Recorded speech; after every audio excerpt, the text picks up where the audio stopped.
Speaking of Superman, they've been doing some test screenings. The response that he's received from the recent test screenings were that the movie's terrible, Adrian. This one guy, based off some test screenings, maybe Kevin Feige sent James Gunn on a mission to DC to finish them off and put the final nail in their coffin. I was just thinking about that. That's just like if Ronald McDonald sent a spy over to Burger King and infiltrated it just to destroy him. We're going to put rats and roaches in the food, dude. Conspiracies up the wazoo here. I still use Sue a lot just because her abilities are off the chart. If you double jump, she turns invisible and self-heals. Which helps when you only have one healer because everybody wants to play their favorite character. It's like, dude, you're 0-10. Bitch, change. So you can change characters every time you die. Every time you die. Oh, okay. Got it. But if you're 0-10, you've died 10 times. So you had 10 opportunities to change. Right. But you still want to go out there as Thor, even though you suck as Thor. Well, maybe you like Thor and you just want to perfect being Thor. Well, then get off his hammer. You know? But that sounds naughty. It does. At the Elimination Chamber, they pulled the ultimate move. John Cena turned heel, aligned with The Rock. They took out Cody Rhodes and left him in a puddle of his own blood. It was phenomenal, dude. It really was. The MCU's biggest mistake since Endgame was not recasting T'Challa. All right. Welcome to Only Comics. I'm Mike. This is Adrian. What up, man? What's up, bro?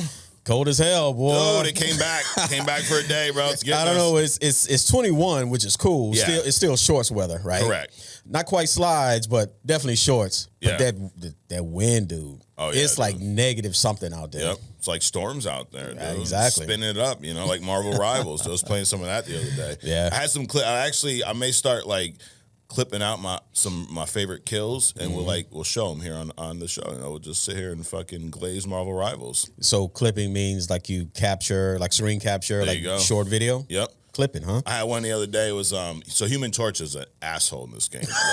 So he's up flying, dude, and he's just dropping these flames out on us, and he's just being a little bitch.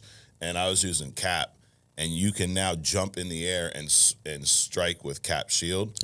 So I just caught him at the right time, bro. Jump because he tried to get a little close. He got a little too excited. Right. Came up, hit him with the shield, took his little bitch ass out. It was a cool little clip. But so is the Human Torch in the game an asshole, or the guy or the person playing Human Torch is the asshole? Well, the character's an asshole because of his ability. So if you have someone who's good and knows how to use them, it can be obnoxious. It can tear in a good way. I mean, it is fun.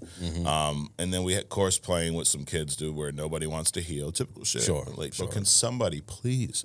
But anyways, but there's a lot going on this week, Adrian. We have I guess an announcement for everyone. So this is college football season. It's March Madness. Okay. We're in March, right? Yep. You college football, or not football. I don't even know what the fuck I'm talking about. A college basketball tournament called March Madness. No, I am not a sports follower of it. I watch the Super Bowl. Super Bowl. That's it. I'm not a big college hoops guy, and it's funny because we're living in Connecticut. UConn's always really good, so but it's just not my thing.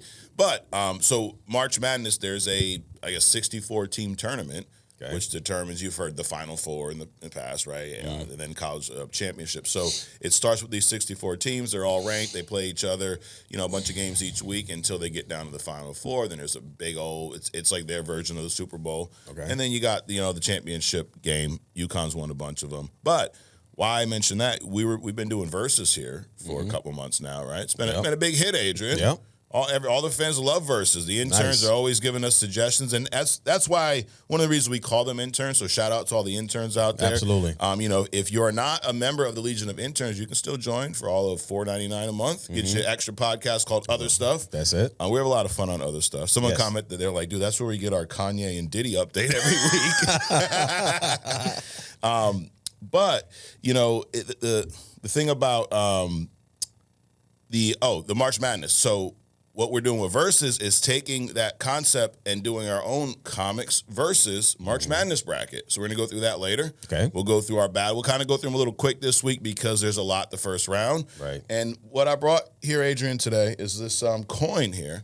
So you know the rules when we get into Versus. Right, if you and I disagree, that's it. We just flip a coin. That's it's it. not that deep, That's right? it. So we got that just in case. We'll use our boy ChatGPT. So we're going to get into that a little bit later. But in the news, Adrian, were some leaks this past week. So did you see any of this? Probably not. All right. Well, you're going to see it here for the first time, Adrian. So you ever look at concept art for movies sometimes, and they release like books after the movie's out and show the original concept art? Yes. Sometimes there's some really cool shit they don't use, and then sometimes you can see like, page for page what was in the movie. I actually have a art book for The Batman. My boy Pattinson. That movie comes out in 10 years, part 2. So, but I have that.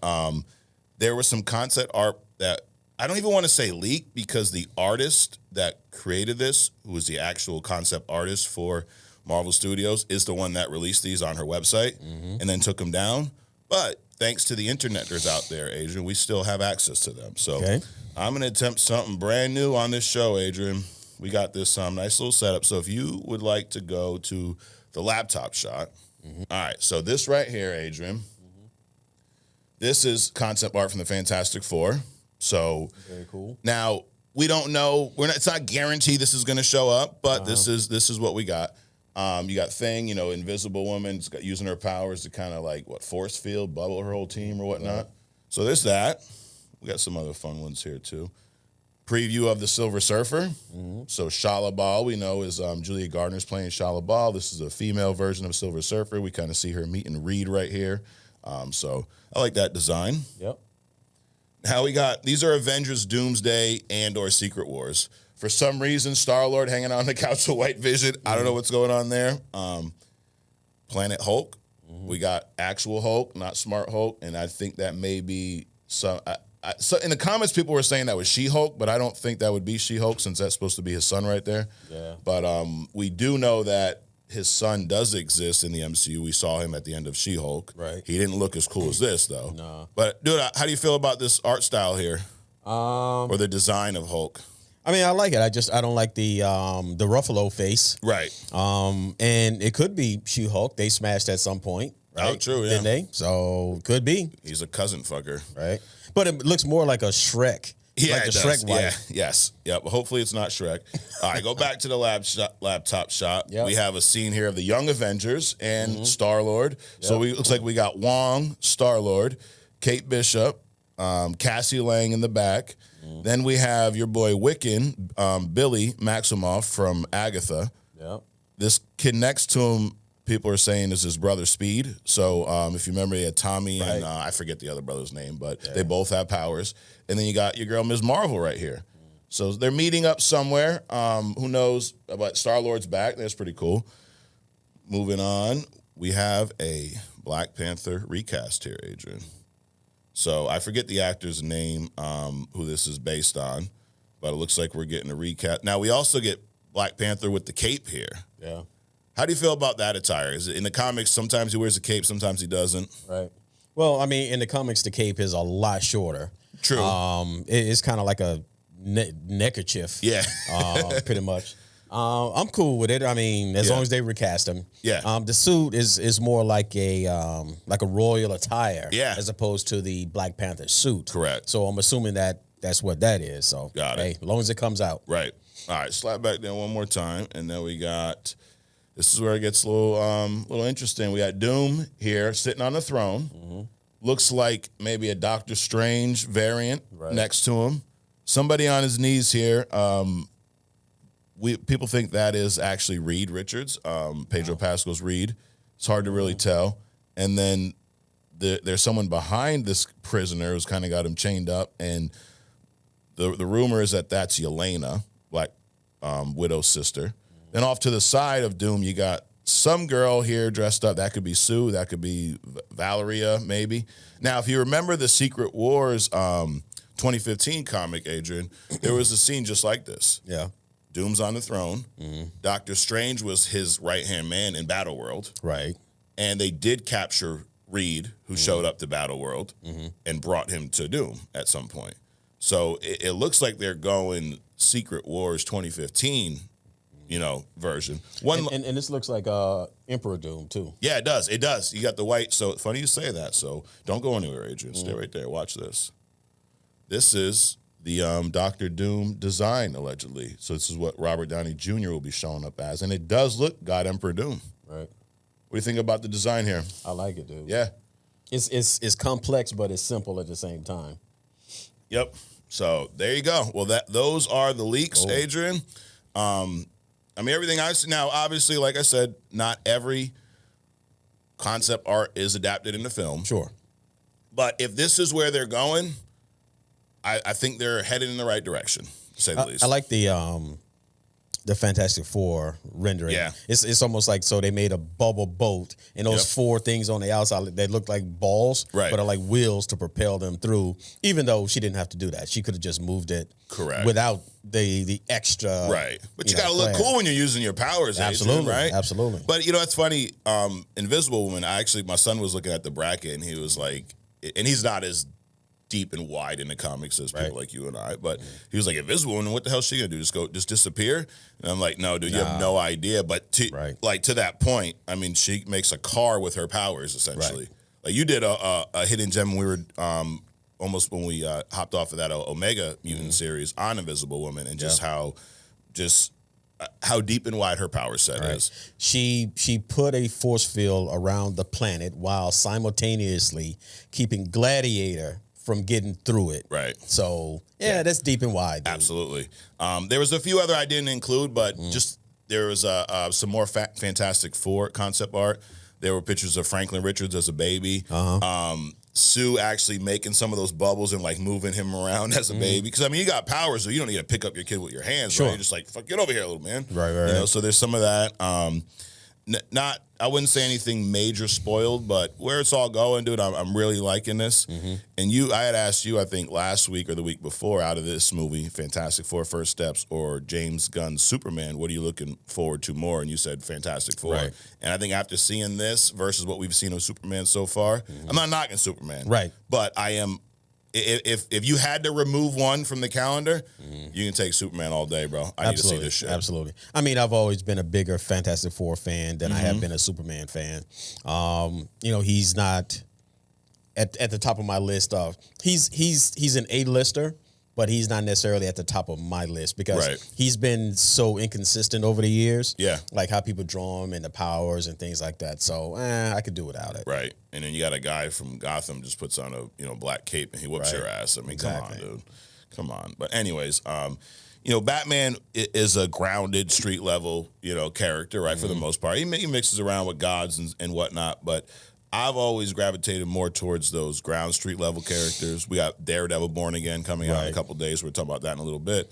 But one of the characters that I think really flourished in that Daredevil show was the Punisher. Right. Now, have you seen the Punisher movies that came out in like the 2000s and the early? There was one with Dolph Lundgren as Punisher years ago. Right. Did you see those? I saw them. I really only remember one of them.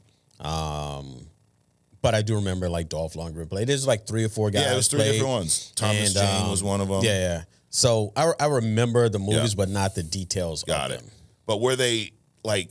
I never seen them, and I always heard they were bad. Did you enjoy any of them? Remember enjoying these movies or no? If I had enjoyed them, I would remember them. Right? Gotcha. But again, back in those days, they didn't know what to do. Correct. What limits they had with these guys. So now it's just all out. Yep. They don't care. It's like rated R, do this, that, so on and so forth. Right. Yeah, I think they were trying to take rated R stories and fit them into this superhero PG-13 almost family-friendly movie, which is weird. Right. Like, dude, I rewatched some of Ben Affleck's Daredevil this past week. Dude. I was doing some research, and I saw, like, the Daredevil electric fight in the street. That was ridiculous. Yes. Dude, it literally feels like those campy Batman movies. Right. Like, it feels like Batman the Adam Forever. West shit. Yeah. It's almost that goofy. Yeah. Like, it's ridiculous. You got, what's his name? Bullseye with the actual bullseye branded into his forehead. Yeah, that was stupid. Who was Colin Farrell, by the way. Right. But, yeah, it was bad, dude. Holy shit. That whole gymnastics routine, choreographed dancing, and, Ben Affleck, doing this bullshit like an orangutan or something. He's all being like a creeper. Like, I'm going to touch you. Like, yo, you used to walk up to chicks like that. Like, I'm going to touch you. Right. Like, the fuck you doing, bro? You just met her. It was bad. Yeah, he would have been in that fucking Diddy lawsuit, if it was nowadays. Holy shit. And in the suit, bro, it was like some BDSM bright leather, red, like who Daredevil wears that? Really? Glossy leather? It looks like it was covered in baby oil. Again, wow.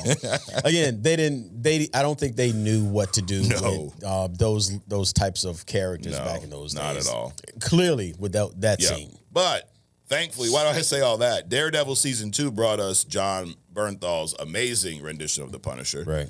I guess if I had, my only critique is his size. He's a smaller guy. Punisher is usually fucking massive in the comics. But that being said, he embodied that character. Oh, absolutely. Absolutely. And we did see that he will be back in Daredevil Born Again. So we don't know what happened to him after. It was in season 2 where everybody thought he died at the dock or whatever. Karen knew he got out, but we didn't see him since then. And actually, no, he came back and saved Karen at the end, then he bounced. So God knows where the fuck he's at, what he's up to. But Marvel Studios, they've done these special presentations for Disney Plus. So remember the Midnight, whatever the fuck it's called. And then the Guardians of the Galaxy holiday special was a special presentation. So, and I guess the label or the definition of this label, it's not a show. It's a one shot, but it's not as long as a movie. Okay. So they've done 2 of them. I think they're 50-50, right? Like the Werewolf by Night was kind of and then the Guardians Christmas special is amazing. Yeah. Kevin Bacon. I mean, it's great, right? But they're planning on doing a Punisher special presentation with John Bernthal. So this is interesting, unique. Now, a lot of people, of course, everybody's butthurt, right? We want it to be a whole show. But you know what? This is a character that I think may benefit from a one shot. Absolutely. Absolutely. I mean, there's just certain characters. Like anybody that's kind of an assassin, you don't need a show behind them. Correct. A movie is good. A special is good. And then move on so now he can pop around. Absolutely. It's like Elektra. I like seeing her in the Daredevil show. She's amazing. We don't need a full. Correct. What's cool about her is you don't know everything about her. Right. And it's like how they ruined Han Solo in Star Wars. I don't need to. Dude, he's the bounty hunter, like the old Western guy. Like he's right. I don't need to know his whole backstory. Right. We don't care where Clint Eastwood came from for real. In those old westerns and shit. He showed up, he kicked ass, and he disappeared again. Absolutely. Yes. Yep. That part. So this one-off, dude, I'm excited about this. Yeah. Little one-off starring John, and I like that they're keeping it. My man John Bernthal, he's a beast, dude. Yeah. Have you seen The Accountant? No. You got Ben Affleck? Yeah. You got to watch that, dude, because they're coming out with another one. Okay. I think this month. I heard it was good. Yeah, it is good. It is good. It's one of those movies you can put on, dude, and it's just there. And it's John Bernthal, or however you say his name. I think that's what we're going with anyway. He's in that movie as Ben Affleck's brother in the show. They both came up with training. Ben Affleck has this issue, right? Highly autistic. Yep. And but he's an assassin. Okay. That his cover is an accounting. Yeah. Right. Is an accountant, and this John is his brother, who's also an assassin, and they didn't know it until they almost tried to kill each other. Oh shit. But he's going to be in the second one as well. Yeah. So I gotta check it out. Yeah. Yeah. My boy Ben Affleck. I mean, when he's not playing Daredevil, right? Holy shit.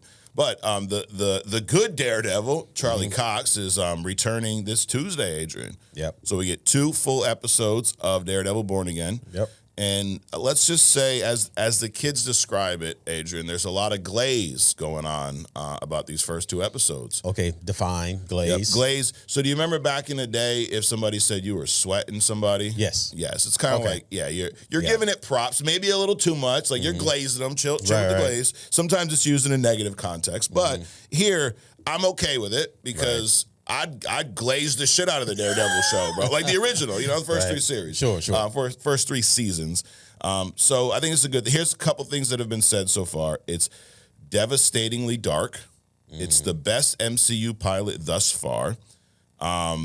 Charlie and Vincent haven't lost a step. And these are just random, early critics that saw it online or whatever. It's brutally gripping. It hurls a sympathy. What's the shit called? With the music, sympathy, I don't know how to say it, of violence. Okay. Yeah. And it perfectly captures Daredevil's essence as if he never left our screens. Symphony? Symphony. There you go. Oh. Yeah, symphony of violence. cut that out. Don't make me look stupid in front of our interns or all of our new viewers. It's a bloody delight, they're calling it. So it sounds like it hit the same beats as the original show, but now it has the Disney Plus budget, I guess, if you will. Okay. So I'm looking forward to seeing these 2 episodes, dude, on Tuesday.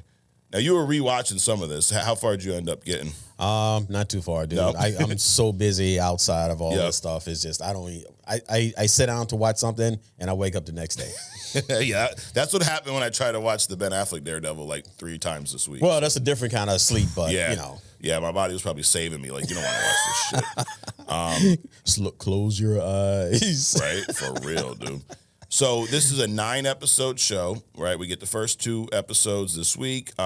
First episode is just under an hour at 58 minutes. Second one's 47 minutes. And all of these, so I'm just going to run through them real quick, 3 through 9, 44 minutes, 52 minutes, 39 minutes, 42 minutes, 40, 47, 57. So all pretty decent length. Are you a fan of shows with the longer episode length, or do you like those short, like 20, 30-minute episodes? Well, first of all, you got to take 10 minutes off each one of them because you got the credits, the credits and the you know, previews and all this other kind of stuff. I don't like that they're different lengths. Okay. And I'm all for a good show. Yeah. And if a 50-minute show or a 3-hour show can be good or can be bad. Right. And I'd rather it be bad and short than long. True. Long and bad. Yeah. So it just depends. It just depends on what they're trying to convey. I hope they don't have any filler episodes. 9 sounds kind of short to me. Yeah, it does. We'll see. Yep. Well, if 9 sounds short, this next piece of news might make you excited, Adrian. Season 2 will come out in the following year, followed by season 3 in the year after that. So they're planning on hitting us with a season the next couple of years. So we won't have to wait fucking 9 years to get a season 2 here. So season 2, Daredevil's already in the works, planned to be released next year. I think they should do, if they're going to keep them this short, then they should do a special off season to kind of connect in between, right, and then roll into the next season at the next scheduled time. Well, maybe that Punisher one-off may serve as that. Do we see Daredevil or somebody show up there? You know, it's funny when I first announced I was going to go back and rewatch all these shows, there are a lot of people in the comments going, "Oh, I can't wait till you get to that prison scene in season 3 when Matt goes to prison as Matt Murdock, and then he realizes Fisk kind of had him set up, and he's trying to kill him in the prison, and he, you know, it's like there's so many of these like hallway fighting scenes in Daredevil, but one thing you do not want to do is fight Daredevil in the hallway, right? Like, even from the first season when he goes and saves all those kids that have been trafficked or whatever, it's in a hallway, right? But the prison scene, do you remember that vaguely? Vaguely, but I remember the Punisher prison scene more. Absolutely, from season 2. Right. So I would say this, that the Punisher's prison scene was better than the Daredevil one, or the Matt Murdock one. But the fight that stood out to me that nobody mentioned was the end fight when Daredevil is at Fisk's penthouse and he wants to go kill him, where he's got the ropes tied around his hand. He got the black suit, and then Bullseye or Dex is dressed up in the other Daredevil suit, and they got like this 3-way fight going on. Dude, that fight's brutal. Yeah. That one stood out to me more than the prison scene, honestly. Well, they couldn't, I mean, they could have, right? But because remember, I think in season 1, they had when Daredevil went and rescued the boy that they set up to attract him. Right. That hallway scene where they was knocking through all the doors and stuff. So that was a pretty awesome scene. Absolutely. But I think they intentionally dumbed down the prison scene for him because it would have overshadowed the Punisher scene, which was just cool as hell. Correct. And it would have overshadowed the end fight because I kept saying, my man's getting his ass whooped every fucking episode, right? But in that last fight, dude, he got his. He fucked Fisk up. And that was when Fisk picked Bullseye up and slammed his back against the corner of the wall and broke his back. Ooh. Yeah, that was some savagery, dude. Yeah. So, moving on. Captain America Brave New World director Julius Onah, he had confirmed an appearance from Mark Ruffalos HULK was on the table, Adrian. So thank God that didn't fucking happen. Holy shit. Yeah. And they said that the reason they didn't was they wanted to keep the story focused on Sam Wilson. But like, and you know, one of the critiques out there for this movie is, it's an Incredible Hulk sequel and it just came too late. Now, I understand why somebody would say that because you have the leader, right, from the original Hulk movie. Right. You got Ross, you got Betty Ross showing up. But this is where I think people like that maybe haven't read enough comics, because if you're reading an Iron Man comic, is it crazy for Namor to show up? No. Is it crazy for T'Challa to show up? No. Is it crazy for maybe Norman Osborn to show up? No. No. So the fact that I understand what they're saying, it's a Captain America movie, where all these Hulk villains in there. But that's how they live in a shared universe. Correct. That's not crazy. Did it feel like a Incredible Hulk sequel to you? Absolutely not. No. It's a completely independent one-off movie. Right. With, you don't have to watch anything before it, Absolutely. and there's no expectation at the end. Correct. It's like saying this is why we can't have nice things, because y'all bitch about everything. Exactly. Like I think that's actually the opposite of a critique. I think that's pretty fucking cool that they took these like plot points, like you got the Eternals, fucking arms sticking out from the ocean. Right. And then you got this dude, the leader, who's working with Ross. Hulk's out of the picture. And we were able to use all that in a Captain America movie and have a pretty badass villain to fight Cap. Like, people are losing sight about that. We're talking about good fights. Dude, that Red Hulk Cap fight is the highlight of that movie. Right. I mean, from the time he changed at the White House, Yep. to the helicopter on the roof, to jumping across. I love that jumping scene. Oh my God. That was nice. That's how you would envision a live action Hulk leaping through the air. You know. So, and then he hits the ground and he's following Sam through the trees. I mean, that was a good fight. That whole thing was a good fight. Absolutely. And it's one of the things that you and I discussed before the movie came out. Like, how are they gonna make us believe that Sam Wilson can fight Red Hulk? Right. And they did a hell of a job. I agree. And you could just, it's just because he has the vibranium. He's just Black Panther. No, he's not. He don't have this heart-shaped herb. He's not Black Panther. No. Vibranium is just tech. Why can't Right. Why can't another character use it? Cap Shield's been vibranium forever. Right. I mean, I think people miss that whole gym scene where he's fighting a guy with the super soldier serum. Right. And he's holding his own. Correct. The whole point of that was to show you that he's still a guy without the serum, but he can hold his own. My man's been putting in work. Now then you add in the vibranium, the shield, and the wings, and all this other kind of stuff. I mean, he's a pretty formidable guy. Correct. Right? And he used all of that, and he still barely hung on. Right. Like, that's the other thing, too. The fight wasn't like 50-50, dude. Sam got his ass whooped. Oh, yeah. He just had a lot of good tech to give him. He had more chances. Right. And he kind of outlasted the Hulk. And Right. talked him down. I mean, because at the end, he was getting his head crushed. Yes. Right? Yep. Yeah, so I think they did a great job of making it, believable to a fan, right? Now, this movie, box office, it's not killing it. So far, domestically, 150 million, and worldwide, it's at about 300 million. So doing better than some of these recent bombs, but I do think some of these online critiques and stuff definitely hurt it. That's the downfall of things like Rotten Tomatoes, where you get people who reviewed the movie the second they saw it. Sometimes they're just trying to make a name for themselves online. Right. And then all depends on how they source those reviews. Because I guarantee, like, the person sourcing the reviews controls the score. Sure. Because if I find more negative reviews than positive, and I decide to include those, but maybe there's more positive ones out there I neglected, I can manipulate that score. Absolutely. And I really think that, and this is my critique to Rotten Tomatoes, they should use the audience score more. Yeah. In marketing and all that stuff. But, they like to make a name for themselves. Absolutely. But 300 million worldwide, not horrible. So what was the budget on this? That's the funny thing. We're not 100% sure. It was reported at 180 million, but then there was rumors that with all these reshoots, it went up over 300. But that's never been confirmed by Marvel. They said that's not true. So I guess we kind of got to go with the 180. So if what they told us is true, 180 million. So it's getting close to breaking even. Right. With marketing and all that shit. Couple movies that actually did bomb and did not break even. Adrian, Madam Web and Joker. Folie. Really? Yeah. Really? So, but that's not the news though. So the news this is the Oscars happened I think yesterday. I didn't pay attention to it. Like, what's funny is I was watching SNL with my daughter. She loves it, and they did a skit where they were asking a movie guy Like there was this kid dressed up as like someone who works at a movie theater, and they were asking him if he saw any of the Oscar movies, like the ones that are up for Best Picture. Because it's kind of like a running joke. Right. Where the fuck did these movies come from that are winning Best Picture? I've never heard of them. Right. And actually, on other stuff, I'm gonna test that theory. I'm gonna ask you like the last 5, and I guarantee you probably only heard of like one of them. Wow. Who's watching these movies that are winning Oscars? Nobody. I don't know. But anyways, there was the Razzies. We talked about this recently, right? Yes. So we're not gonna talk about the Oscars here, but we are gonna talk about the Razzies.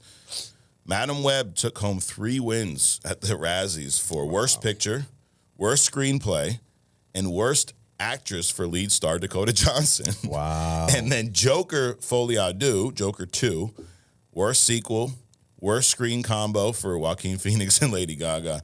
And this wasn't an award, but I'm going to give him Worst fucking title because just call it Joker 2. Right. Folie, deux.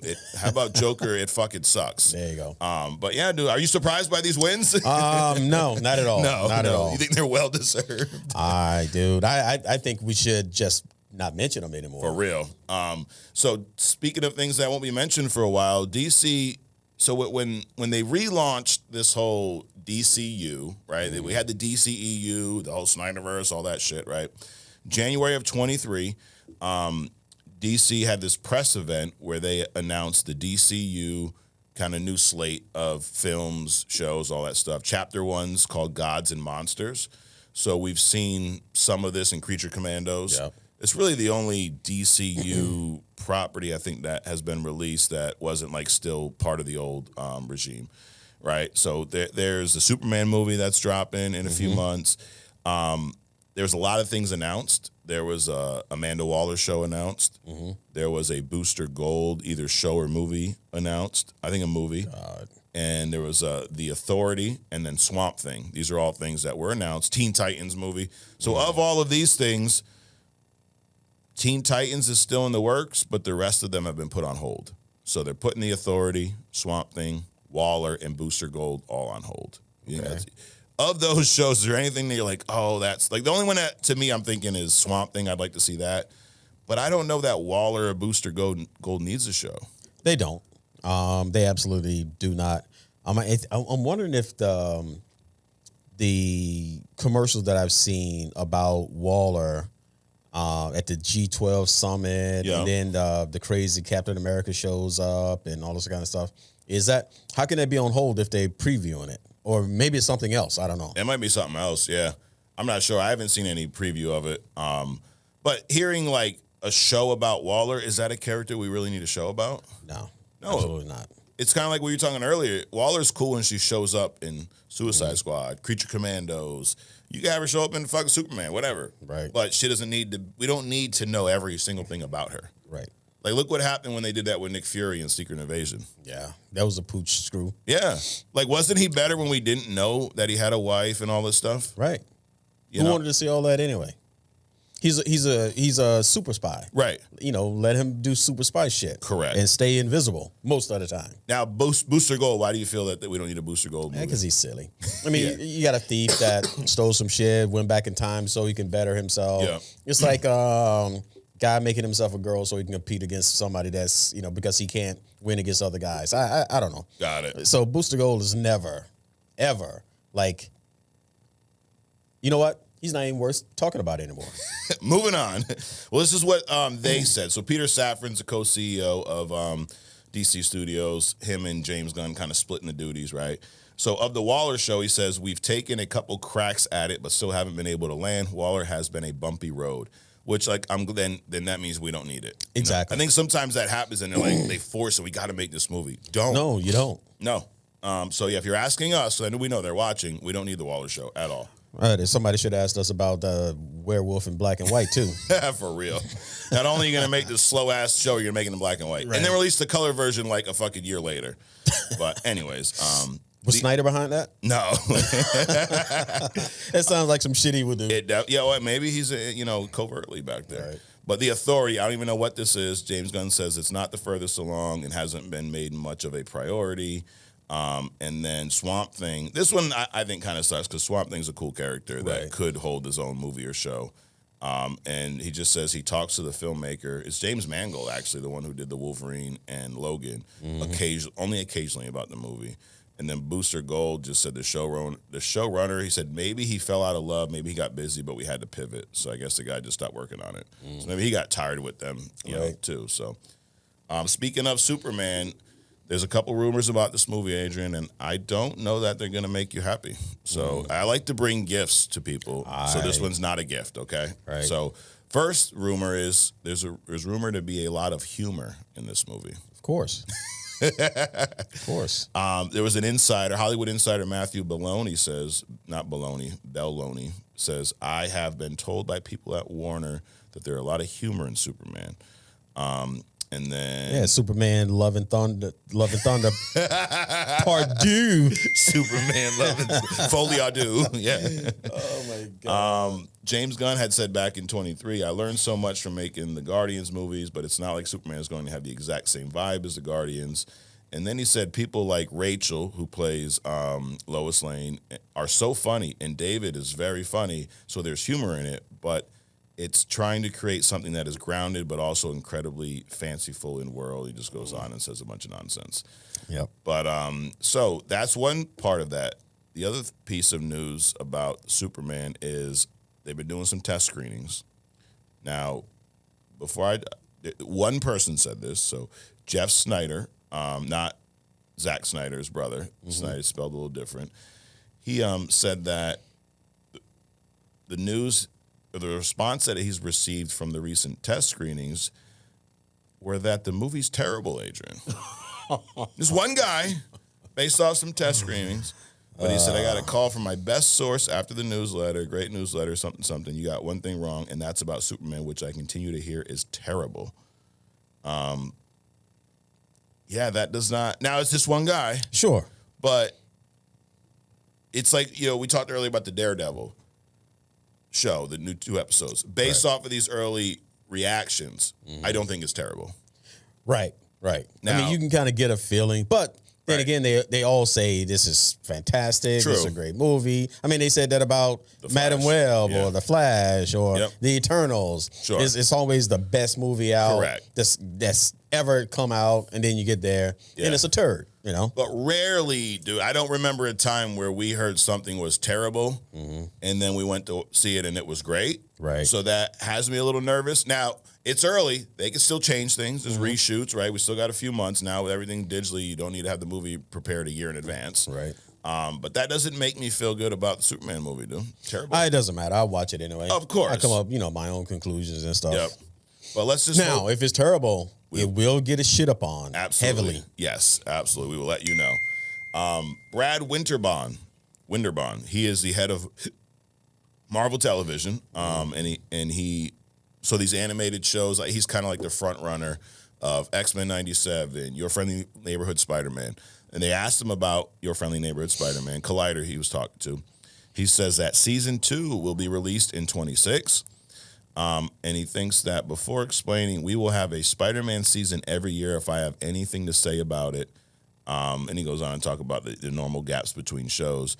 But I think this is a good thing. I mean, we both really enjoyed Your Friendly Neighborhood Spider-Man.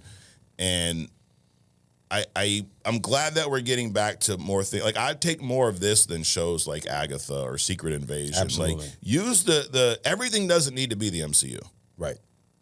Have your one-offs, have some shows, but some of the best shows that Marvel brought to us since the Disney Plus launch were these X-Men 97, these ones that are not attached to the MCU. Right. So I think it's a good thing. Another season next year, and then keep that each year until the show wraps up. Right. You know those, you ever watch soap operas? All My Children, One Life to Live, yes. that kind of stuff.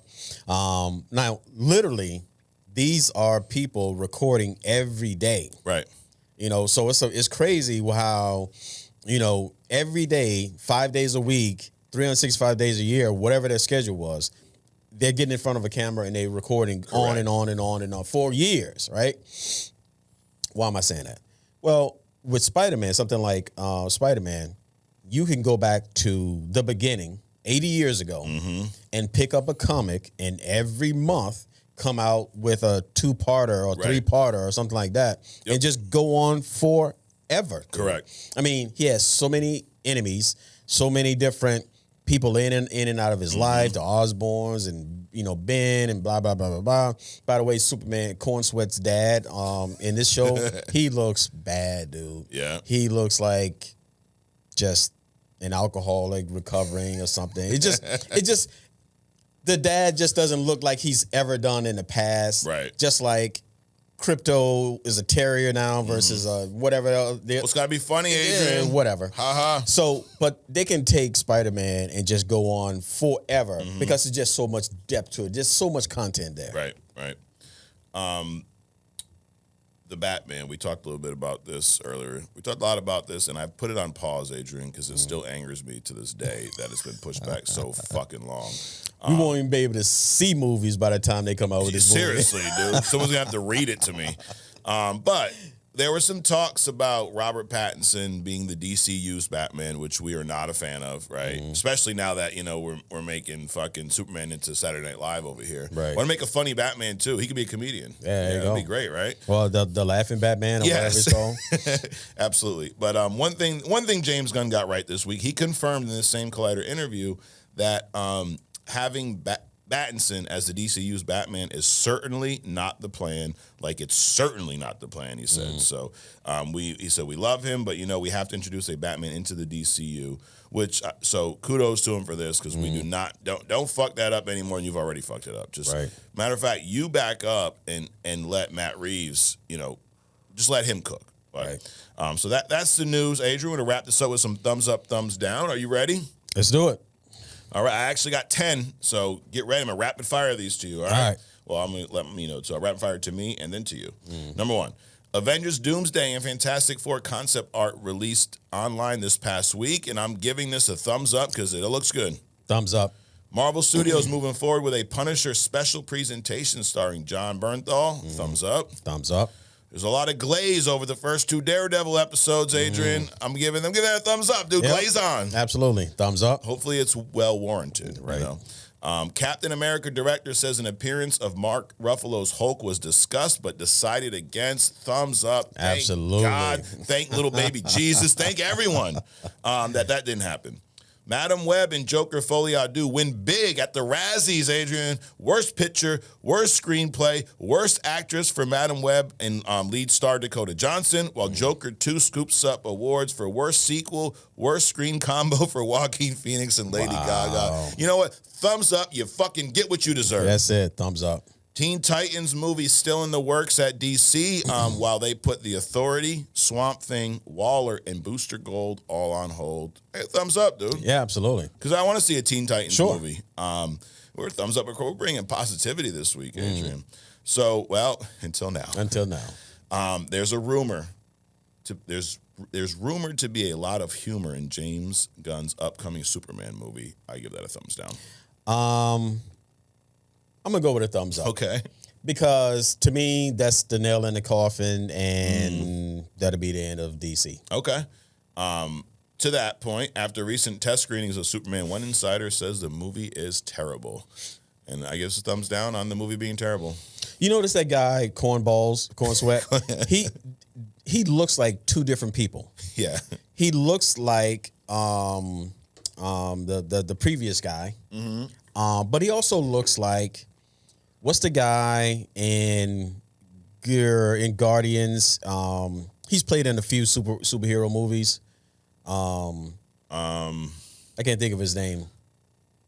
Anyway, Corn Sweat looks like 2 different people, just depending on the angle. You're talking about Chris Pratt, the Star-Lord? No, not Star-Lord. His brother, the blue guy? Yondo? No, remember in Guardians where the prison guard with all the bubble suit on? Oh, Nathan Fillion. Yes. He's playing Guy Gardner in Superman. Right. Yep. He looks like him and Cavill, all in the same face, dude. He's a clone. Man, you got with that visual, dude. I fucking lost where I was. All right, holy shit. Maybe they had a kid together. Now, here we go. There you go.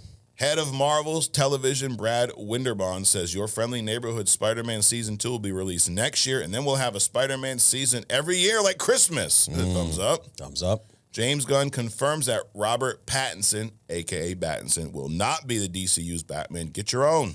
Thumbs up. Thumbs up. All right, moving on, Adrian, to Did They Cook? I got something I cooked this week, Adrian, with this presentation here. So we're gonna switch to the laptop shot. You're gonna hear a lot of that from now on. Switch to the laptop shot, and I am gonna go through these one by one, and you're gonna get a visual this week. So first of all, did you cook? It's pretty simple. I pick a handful of characters from the past comic book movies. I throw them at you, Adrian, and you let me know, in your opinion, if they cooked in these roles. Let this man cook. All right, Let's do it. Are you ready? Let's go. All right, number one here is my man. Hold on. Should get a drum roll. Ben Affleck as Daredevil. No. He did not cook. No. All right, next up, Didn't cook, didn't simmer. Michael J. White as Kingpin. For what he did, I think so. Yeah, okay. And then we got Colin Farrell as Bullseye. No. No. Not at all. I tell you what's cooked is that fucking brand on his forehead. Holy shit. And then we got Dolph Lundgren as the Punisher. He was good, but he didn't cook. Okay, did not cook. No. We're kind of 0 for 0, or we're losing across the board. Thomas Jane as the Punisher. This is the 03 version. No. No. All right, well, there you have it. I think across the board, dude, we had no cooks this week, huh? Oh, no, you said Kingpin, Michael J. White. So you liked him as Kingpin? I did, for the largeness that because a lot of people think that Kingpin is just fat. Correct. And he is not fat. He's he's a very muscular guy under all that weight. And I think he was the first person that actually brought that presence to him. Got it. Yeah, I liked him, and I think it did fit that movie because that movie was goofy. Right. Like really fucking goofy. So the fact that he was goofy but not overly goofy. But to your point, the presence. Right. Like that was a race swap that worked, right? Sure. Like it wasn't distracting. No. But he embodied that character, he brought that presence, and having somebody that big and strong as Kingpin, I agree. It was pretty cool for that. It was probably the highlight of that movie, honestly, because the rest of it, holy shit, dude. John Farver as Foggy. I like him way better as Happy Hogan. Dude. Oh, yeah. Well, so we are going to move on. Instead of verses this week, we got the special treat, Adrian, March Madness bracket. So if you want to go to that laptop shot again, I'm going to show everybody the full bracket here, okay? So on this full bracket, we have 8 different groups of characters, okay? We have Cosmic. You got people like Captain Marvel, Sentry, Thor, Beta Ray Bill's in there. We have Mystic and Magic. We have people like Scarlet Witch, Black Adam, Doctor Doom, Spawn. Then we have the tech and enhanced. So that group are people that either use tech or they're actually enhanced humans. Iron Man, Deathstroke, Invisible Woman, both Spider-Man, Miles Morales and Peter, Cap, Black Panther. We have the grounded street level. You have Batman, Daredevil, people like that. Kingpin's in there. Then over here on the other corner, we have Titans. So these are, big guys. Thanos, Doomsday, Darkseid, Juggernaut. We have Savages, people like Wolverine, Kraven, Lobo, Sabretooth, Bane. Not the Tom Hardy Bane, the real Bane. Then we have elemental energy manipulators, so people like Magneto, Aquaman, Namor, Storm. And then we got telepaths, or telepathetics, as I like to call them. Gorilla Grodd, Madeline Pryor, Jean Grey, Martian Manhunter, So he'll be good until he gets around the fire, right? That's it. Psylocke, Emma Frost. So the rules here are pretty simple. The rules are we're going to go through these battles one-on-one, and we're going to do the same thing we do with Versus. Right. We're going to talk through it. We're going to pick a winner. If we agree, they move on. If not, we flip a coin. Sounds we're going to go through this every week. So this first division is the cosmic level, Adrian. These are people, like I said, we got Nova versus Superman, Captain Marvel versus Sentry, Thor versus Beta Ray Bill, Silver Surfer versus Gladiator. So we've not done any of these battles on Versus. So we're going to start with the first one. Nova. First of all, Nova versus Superman. Who do you think would win that? Well, which Nova are we talking about? Just a regular Nova? Yep, regular Nova. Yep. Richard Rider or whatever his name is. I'll go with Superman. You're going to go with Superman. So Richard Rider, he's last surviving member of Nova Corps, right? Hold on. if he's the last surviving member of Nova Corps, he has all the power of all the Novas. Yep. He has the power of the complete Nova Corps. Nova Force. Nova Force. Yep. So I'll go with Nova. You're going to go with Nova? That's why I asked. Which version? Yep. So Richard Rider, that's what we're going with. So power, superhuman strength, flight, energy projection, the whole deal. Obviously, we know Superman's origin, last son of Krypton, but let's get to the bullet pointed breakdown. Cosmic versus Kryptonian. Nova's got energy blast, cosmic awareness, and boosted strength. Superman's raw power, speed, and durability will edge out most opponents. Superman's more resilient to damage. Nova has to be mindful of burning through the Nova Force. Is that fair? Range of abilities. Nova can unleash powerful blasts or strategize using the world mind. Superman is no stranger to ranged attacks, heat vision. Yeah. Outcome. This is what chat says. Superman's sheer physical dominance usually wins, but Nova's cosmic energy could make it a tough fight if he plays it smart. Okay, so it's a matter of as long as Nova can outsmart Superman. Is that fair? Or you think there's more? Give me your take. You think there's more to it than that? I mean, most people, when they think about Superman, they think about, first of all, his speed and his strength.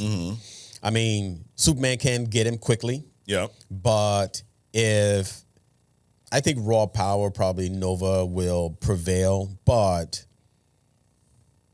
there's some factors. Yeah. I want to say Nova, but I just don't think, because him getting the full power of the Nova Corps is the power. It's not like T'Challa, who gets hundreds of years of battle experience, right? So that's different. So, I think I'm going to change. I go with Superman. Okay. I think I agree. I'm going to go with Superman, dude. So we do not need to flip a coin here, Adrian. So there we go. We got Superman. Look at that. Cool. It's like magic, Adrian. All right. Captain Marvel and Sentry. What do you got here? Captain Marvel. This is the Carol Danvers. The Carol Danvers, Captain Marvel against Sentry. So Sentry is Superman without the kryptonite weakness. Okay. Or the Martha weakness. Yeah. So again, we got the raw power. Now, Captain Marvel is no puss when it comes to raw strength. Right. But again, she doesn't have his speed. Now, flight wise, obviously they can both do, intergalactic travel and all this other kind of stuff. Right. But I would think that the only thing that if Sentry is a Marvel Superman clone, I would think that the only power edge out that he has on her is the ability to move around quickly. Got it. It may be the strength. Yeah.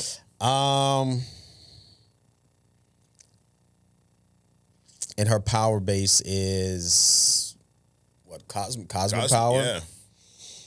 Yeah. I would say Captain Marvel. Yeah. Yeah, I think so. I don't disagree. I think also Sentry's weakness is he's mentally unstable. So she could use that against him. She could get him to, self-sabotage by getting too angry, too whatever. And now the other thing, this is base Captain Marvel, but if she were to go binary, it's a fucking wrap. Right. So yeah, I think I'll agree with that. Dude. We'll move Captain Marvel. Oh, wrong one. We're going to move Captain Marvel, and Captain Marvel will take on your boy Superman next week, Adrian. All right, next up, Thor versus Beta Ray Bill. Who do you got here? I mean, again, what Thor?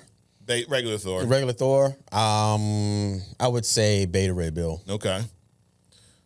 And so we got Norse power versus Corbinite might. I think Beta Ray is a little stronger than base Thor. Okay. But he has all the enchantments that came with his hammer. And he's worthy, right? So he's got that equal strength. So this is what chat says. Thor may have a slight upper hand from centuries of godly experience, but Bill's no pushover. So they're going to be pretty close in strength.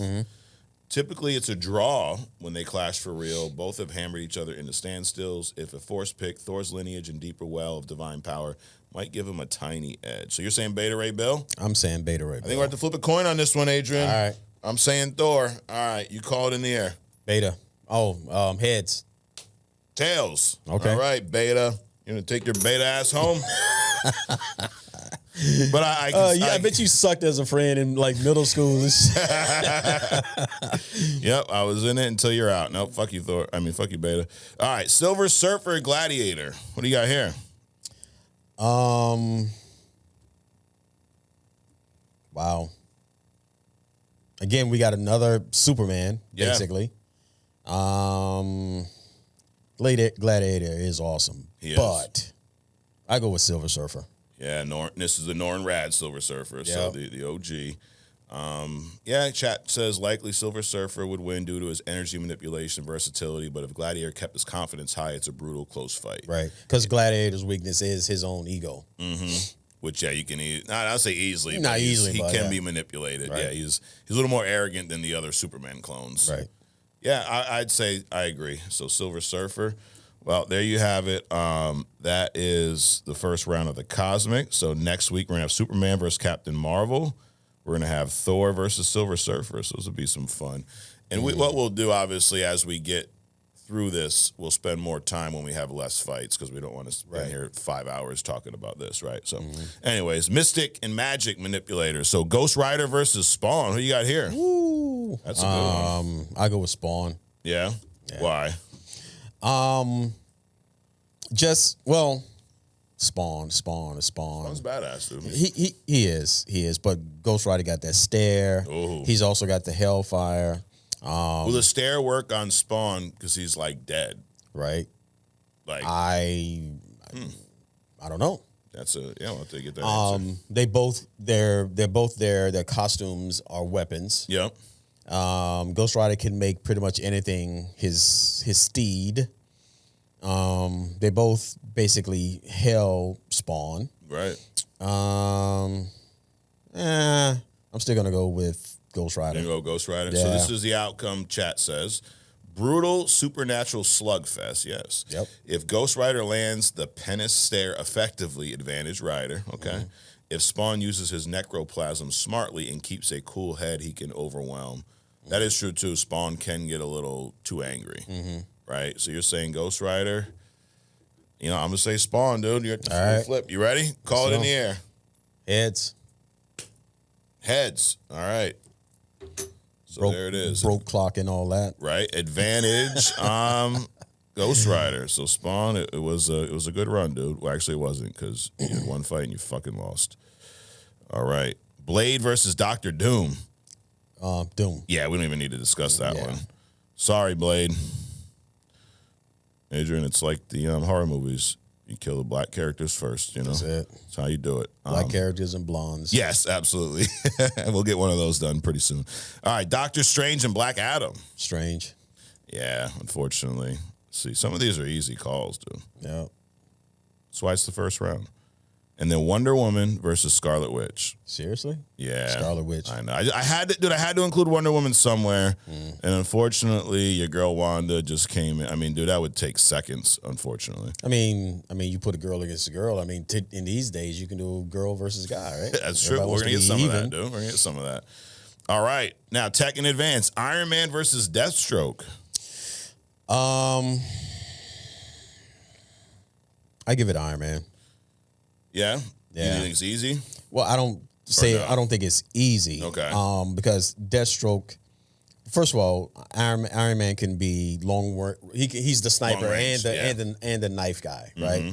And Deathstroke, I mean, he can snipe, but most of Iron Man's tech will prevent a lot of his attacks. Yeah. Yeah, no, I think I'm with you, dude. I think it's going to be Iron Man. All right, let's get Iron Man moved over. And then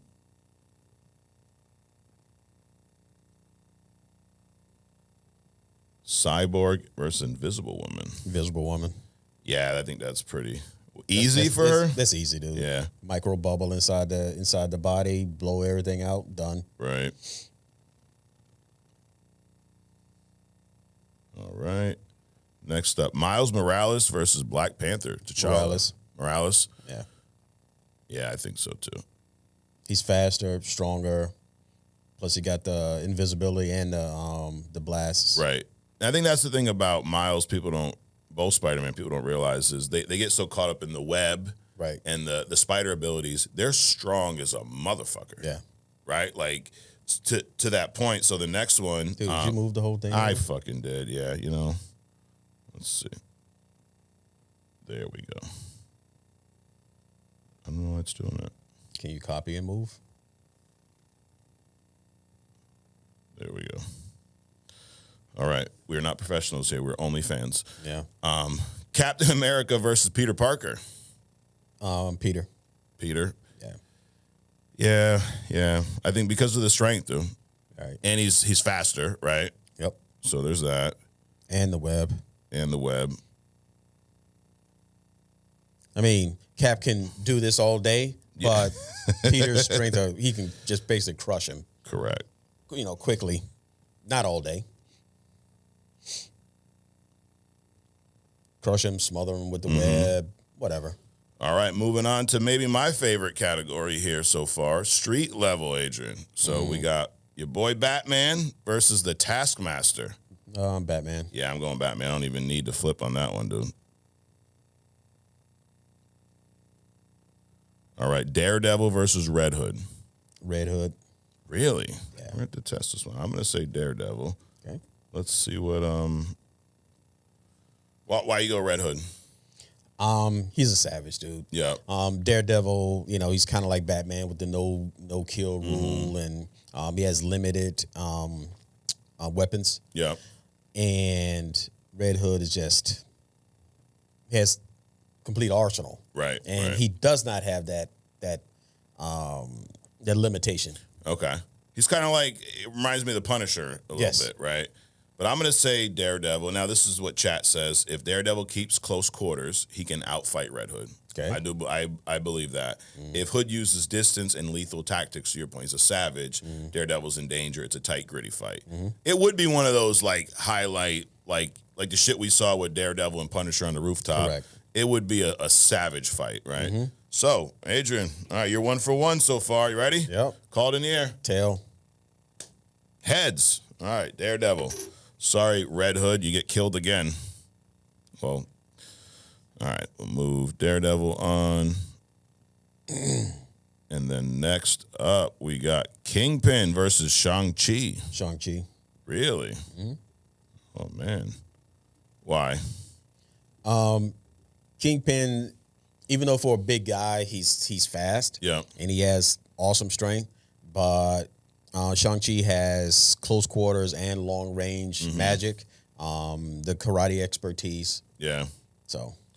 Yeah, I mean, chat agrees. If it's a clean fight, Shang-Chi lightly outmaneuvers and takes him down. If Fisk plays dirty or uses backup, well, there's no backup here. Right. So, all right, yeah, I'm sold, Adrian. It don't take much, dude. Give me a couple good pointers. I'm there with you, you know? All right. Punisher versus Crossbones. Crossbones. He's the cap guy he's like the wannabe Punisher almost. I'll go Punisher. Yeah, Punisher. Go the original. Yeah, right? Not the fucking cheap knockoff. All right, so street level, next week we're going to have Batman versus Daredevil, Shang-Chi versus Punisher, and then for Tekken Enhance, we're going to have Iron Man and Invisible Woman. That'd be cool. And Miles versus Peter, dude, the age-old debate. Now moving on to Titans, dude, we got Thanos versus Doomsday. You got there. Thanos versus Doomsday. Two big-ass motherfuckers, dude. Thanos with or without the rings? I think we got to go without because that's like, he doesn't always have them, right? It's not part of his deal. Yeah, and that's kind of what ChatGPT is saying. If Thanos had his high-end gear like the Gauntlet, he could probably subdue Doomsday. Without it, Doomsday adaptive evolution makes him a nightmare to put down permanently. Right.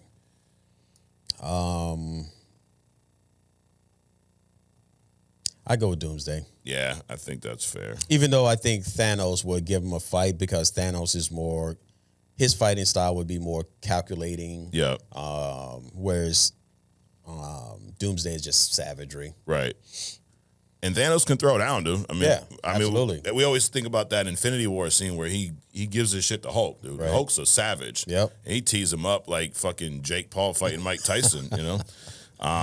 Dark Side versus Apocalypse, dude. Darkseid. Isn't Darkseid like an Apocalypse clone? Yes. You got to go with the original then, right? Yeah. Yeah, I'm gonna go with Apocalypse, dude. What do you say?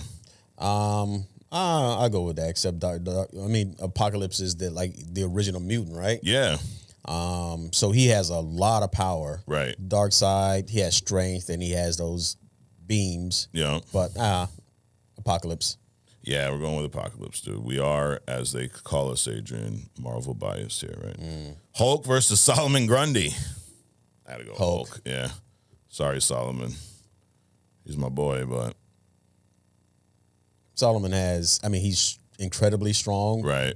But Hulk is unlimited. Speaking of unlimited, Red Hulk versus Juggernaut. Juggernaut. Really? Yeah. All right, I'm going to say Red Hulk. Well, let me see. So supposedly, Juggernaut, once he starts moving, he's unstoppable. He's unstoppable. Right? Yeah. That doesn't mean that Hulk can't pull his arms apart. Correct. So, Red Hulk. Yeah, I think I'm going to say Red Hulk. So we'll kind of break this one down. We ran through the other ones pretty quick. You got Red Hulk Stadius Ross, which we learned in Brave New World, right? Mm-hmm. He's got some variation of the gamma radiation combined with some other compounds. So he's not just a pure Hulk clone. Mm-hmm. Immense strength, can absorb and emit radiation and heat, tends to get hotter and stronger with rage. That was something we saw a little bit of in Red Hulk. Like, if you remember, like, the shirt burning and then the cherry blossoms would hit him and burn. Yep. But we didn't see him go full. So I get there's a lot to be done with that character. Yep.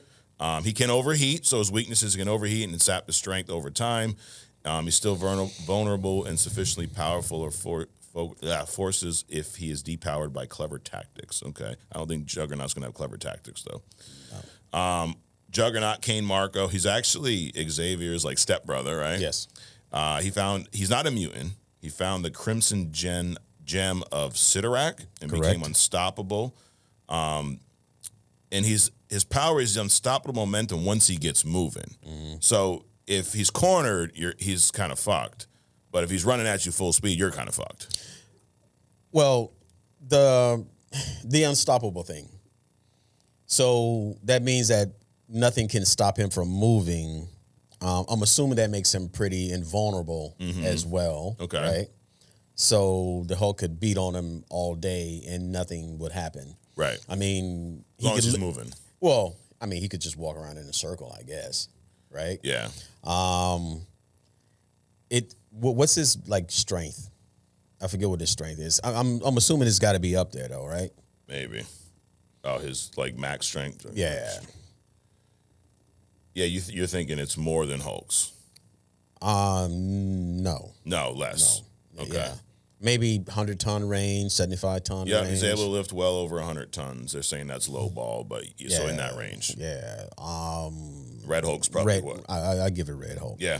Yeah, I think so too. I do. I hear the if he's running, but we saw even in Deadpool Wolverine, he ran by X-23 and then she sliced his ankles like from behind. Right. Now I don't know if that's comic accurate, maybe a little wacky. I mean, because if you're unstoppable, that means that no force can stop you. Correct. Which means that you can take a lot of impact, things like that. So I'm probably going to come back to that one. But okay, you're saying Red Hulk, or Juggernaut? I don't know. I'm thinking Juggernaut, dude. Yeah, I'm thinking Juggernaut too. All right. Because again, Hulk is all.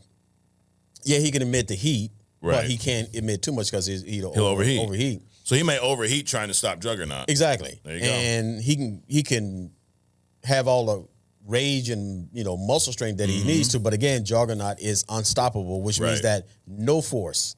Correct. Electromagnetic, physical, bombs. Yep. He can walk under. He walked under the ocean to get from one continent to the next.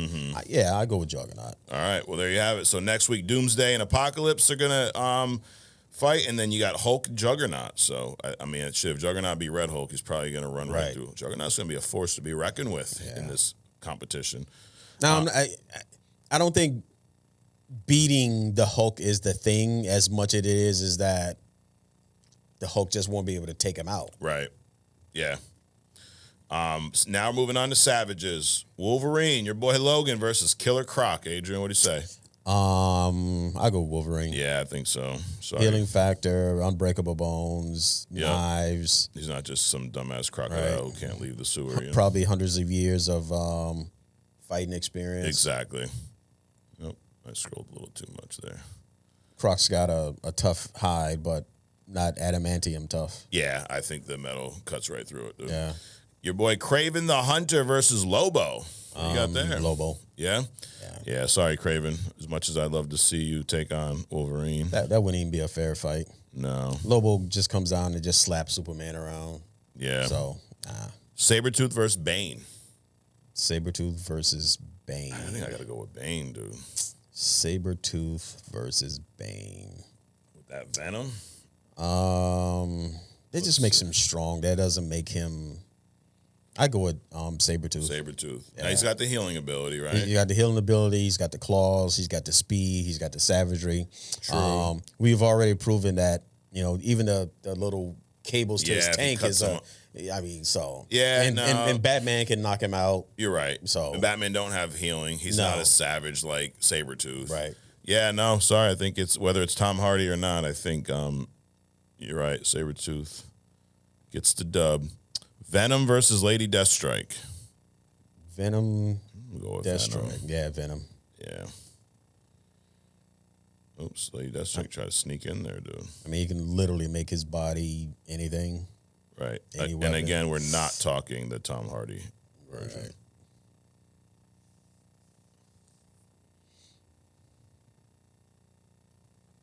All right. It's like they do it on ESPN almost, Right. All right, so next week we're going to have Wolverine versus Lobo. That'd be cool. And then Sabretooth and Venom. All right. Elemental energy manipulators or something like that. Magneto versus Electro. Magneto. All day. Yeah. Even though the electricity is Well, a lot of people just think when it's like Peter Parker. Yeah. They think about Magneto, they think about Magnet, but Magneto can manipulate because he can manipulate magnetic spectrum. He can manipulate any energy spectrum, including electric. Right. Yep, I'm sold. You know me and my boy Magnus, bro. All right. Aquaman versus Iceman. Iceman. You just freeze him, right? Yep. Freeze the fucking ocean. Exactly. You're dead, bitch. Exactly. Him and all his fish. Yep. Fuck you and your fish. All right, Iceman. This Iceman dude is another one when, you broke him down on Hidden Gem. Right. Like, people just think, oh, he's just like some cute little snowman guy. Exactly. No, he's an Omega level mutant. Right. Namor versus Storm. Namor versus This is a good Storm. one. Namor versus Storm. I'll go with Storm. You go with Storm? Yeah. Again, she's Omega level. Right. She's even a cosmic threat because in the end she could manipulate some levels of cosmic radiation. I mean, a simple thing for her to do would be to just take him up into space, Right. drop him off, boop, done. And one of his weaknesses is if he's on land too long, he dehydrates. Right. Which actually, as much as we gave that movie shit, we saw it in Wakanda Forever. Right. So part of why Shuri was even able to fight him was they got him out of the water. Not only that, they're baking him. Right. So they're drying him the fuck out.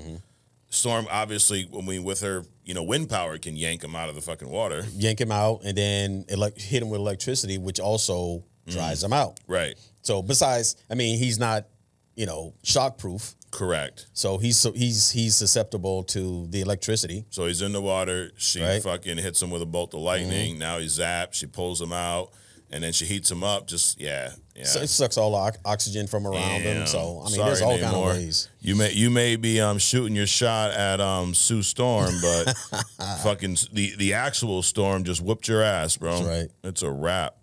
All right, and then last in this category, Sunspot versus Human Torch. So two of the flamers out there, Adrian. All right, Sunspot. Yeah? Yeah. Human Torch don't stand a shot? I don't think so. All right.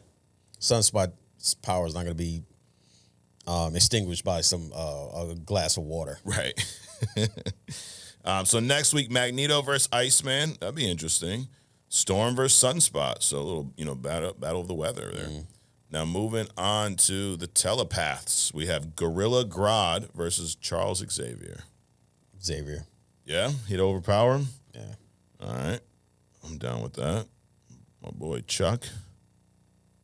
And then we got Madeline Pryor, so the Jean Grey clone, versus Cassandra Nova. Cassandra. Yeah? Yeah. Let's see. Madeline Pryor versus... Why do you say Cassandra? Wait a minute. Cassandra Nova. Charles' sister. Yeah. And Madeline is basically Jean Grey, but a little more evil, right? Right. That is actually where their son came from, not Jean Grey. Correct. Cable, yeah. Cable, and then Cable, even though she's a clone, has her powers.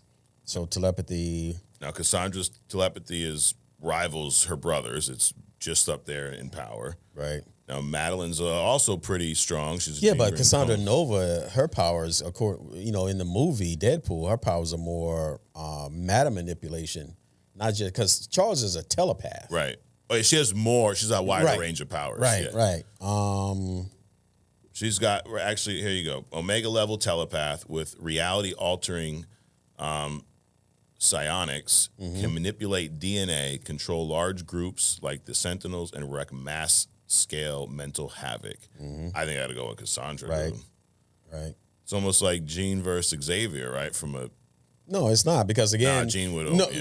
Jean would just slaughter Xavier. So Cassandra would probably slaughter Xavier too. Yep. And you know what? We're gonna find out next week, Adrian, because in round 2 we got Cassandra versus her little brother Chuck. Yep. Jean Grey versus Martian Manhunter. Jean. She turns into Phoenix. He fucking goes and cries, right? Oh my God, fire! All she got to do is change her eye color, and he go fucking hide. And change last, the red. Right? Oh my God, fire! Last but not least, Emma Frost versus Psylocke. Sounds like it'd be pretty good. Yeah. Let's go through this. So let's see what chat says. Emma Frost, her origin, she was once the ruthless White Queen of the Hellfire Club, right? Yep. She joined the X-Men, and she did a little swap, dude. She went from, as they say in wrestling, she went from heel to babyface. Bad guy to good guy, right? Her powers, comparable to Charles Xavier in skill, she can project illusions, read minds, manipulate memories, and perform psychic attacks, okay? Her diamond form gives her superhuman strength, near invulnerability, but she loses her telepathy when she's transformed. I didn't know that. I didn't either. So when she's in her diamond form, she can't fuck with your head, but now she's strong. Okay. So a pretty cool character, Yeah. right? Her weakness, when in diamond form, no telepathy, yeah. And sometimes her own ambition and arrogance can be used against her. Okay. Psylocke, Betsy Braddock. She was originally a British model and psychic, later body swapped with Quanon, gaining ninja training and more aggressive style. She's also, she's Captain telepath. Britain. She's what? Some Captain Britain's sister, right? Yeah. She has telekinesis. She can form weapons with her psychic knife or katana, and use TK blast, so telekinetic blast. She's a ninja level, elite ninja level skills, and her weaknesses, psychic powers can be overwhelmed by stronger telepaths, right? If she's caught off guard, and occasionally she struggles with identity issues due to her body swapping. Okay? I'll go with Emma Frost. Emma Frost. Yeah. So let's see the outcome according to chat. If Emma stays in diamond form, she's physically safe but loses her psychic offense. Psylocke's combination of telekinesis and ninja prowess can corner Emma. On the flip side, Emma's top tier. They're kind of flip-flopping. It's a tight matchup that hinges on tactics and timing. I think Emma Frost, I think that diamond body strength gives her the advantage so she can flip back and forth. I don't think that gives her the advantage. No? The advantage is that if she's a Xavier level telepath, she She's a stronger telepath. claustrophobic Psylocke or something. Right. All right. Well, then next week here we got Xavier versus Sister Cassandra, Jean Grey versus Emma Frost. So, dude, this is now. Well, I think what I'll do, I'm going to release this bracket with the current winners, and the first person who predicts the winner of the entire contest is going to get a free hat and T-shirt from Only Comics. There you go. So the rule is you got to get your vote in before next week's show, and the comments tell me when you comment. So the first person to predict this, you'll get a little treat from us here at Only Comics. Sounds Sounds good, Adrian. So this was cool, and shout out to one of our interns that put the whole package together for us. So we are going to move on now. Adrian, to a little segment that we call We Respond. So it's been a hit. It's been a hit with the people. Yeah. Well, the ones that we respond positively to. But sometimes people... Wait a minute. You're not suggesting that we don't respond as well to other people? You know, I am suggesting that. I definitely am, Adrian, unfortunately. But, you know, it's kind of like they said in Joker, the first Joker, you get what you fucking deserve. So... Anyways, let's see. So I got some fun ones picked out this week.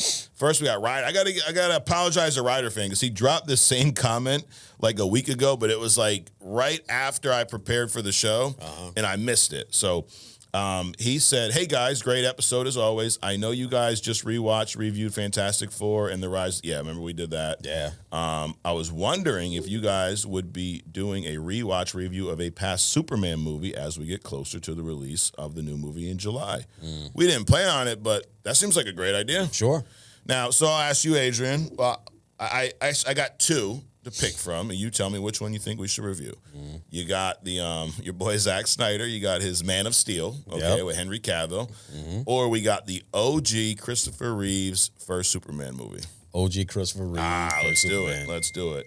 And yeah, so we will do that. I mean, next week we'll have the Daredevil first 2 episodes. So I'm thinking the following week we'll do Superman Christopher Reeve style. Yeah. So good suggestion, Ryder fan. Here's a hidden gem and a versus request. Well, hidden gem, Captain Cold and Heatwave. Yeah, you even know who those are? I've heard the names. I have no idea who they are. Captain Cold. I think Captain Cold is got like a blue suit with stars on it or something. They were in the Flash show, CW. Captain Cold and Heatwave? Heatwave, yeah. He says they're 2 separate characters, but the way they are portrayed in comics, animations, and live action, they're always together. So like Beavis and Butthead. Or Cloak and Dagger. Yeah, that too. Plus, Wentworth Miller and Dominic Purcell played them perfectly in the Flash CW show. Was you're a fan of that show, right? Yeah. All right. So versus, well, we got the versus layout, but his idea was Battle of the Flashes, Wally versus Barry. Yeah, we could we'll get to that when we get through this tournament. But moving on, Josh Strickland. He said, I went to Newberry Comics in November, and it was 25% manga, 70% records and pops in one shelf of comics in the corner. Yeah, I know.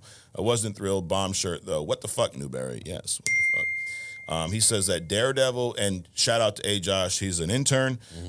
Daredevil is the best superhero show of all time. I don't think it's lower than a 95. All 3 seasons were great. Yes. Do you guys have a live action show you put above Daredevil? I don't know that I do, dude. I mean, Penguin was great, but would I put that above Daredevil? Would you? I wouldn't. But Penguin is a whole different kind of a thing. Yeah. And you look at those 2 things for different reasons. You know, you look at Daredevil for the gore, the bone cracking, the fast pacedness of it. And the Penguin is kind of like the Sopranos, kind of a thing, like a mob movie. Yeah. So it's 2 different things, but I wouldn't put Penguin above it. No, I think I would need to see like 2 or 3 more seasons and where it goes. But I agree with Josh. I don't think there's a show better than Daredevil so far, and I actually hope that the show that's better than Daredevil is Daredevil Born Again. You know. He also says Iron Fist was a boring-ass homework assignment, like you said. But you're right. He's a little OP in Rivals. Yeah, he is. And you know what? Here's what I'm going to commit to, Josh, is I'm going to get a good video of me absolutely fucking murdering Iron Fist when I play Marvel Rivals, and I'm going to play it every time I think about how much this character annoys me. I'm just going to go back and watch that video. So I'll share it with everyone here. So anyways, Thomas Denton says, if you guys could change one single thing from the MCU, big or small, what would it be? It could be getting rid of a whole film or arc, change the casting, removing the woman's assemble scene, whatever. Here's what I would do. Recast T'Challa. That's the one that I put above everything else. Right? It's not, and I mean, that's probably the biggest. Yeah. I mean, that's really the only change I would make. Yeah. I mean, if I had to pick one, that would definitely be it. Like immediately. Yep. Yeah, no brainer. I wouldn't even came out with that's Wakanda nonsense Wakanda for everything. Just make a Black Panther 2 with the recast. Correct. And I mean, we just saw in some concept art how believable a recast could look. Right. As long as you get a character that can embody that or an actor that can embody that character, fucking do it. Absolutely. We just saw it with Harrison Ford. I mean, we got plenty of people to play other characters, whether they embody them or not. Correct. Right? Don Cheadle. That's I think about little ones, like if it wasn't for Big Black Panther, I would say, keep Terrence Howard as Rhodey initially. Don't fucking switch him out with Don Cheadle. Don't have Mark Ruffalo. Like, keep Edward Norton in there. So, but the biggest one is at T'Challa. And somebody murder the Flash. Right. Things like that. Absolutely. But yeah, I think that would be the biggest one. Not the Flash character. No. Just that movie. Yeah. That movie in general.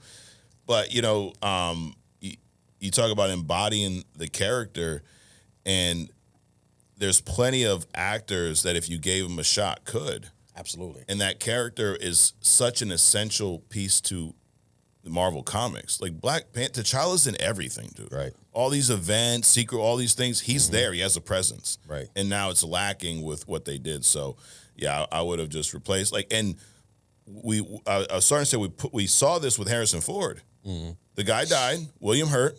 Right. Now he's not as big of a character as T'Challa, but he was in a lot of Marvel movies, dude. He was in the Incredible Hulk. He was in some of the Avengers movies, Civil War. He played a big presence there. Right. So him being replaced is a big deal. Ross is like an Amanda Waller. Yeah.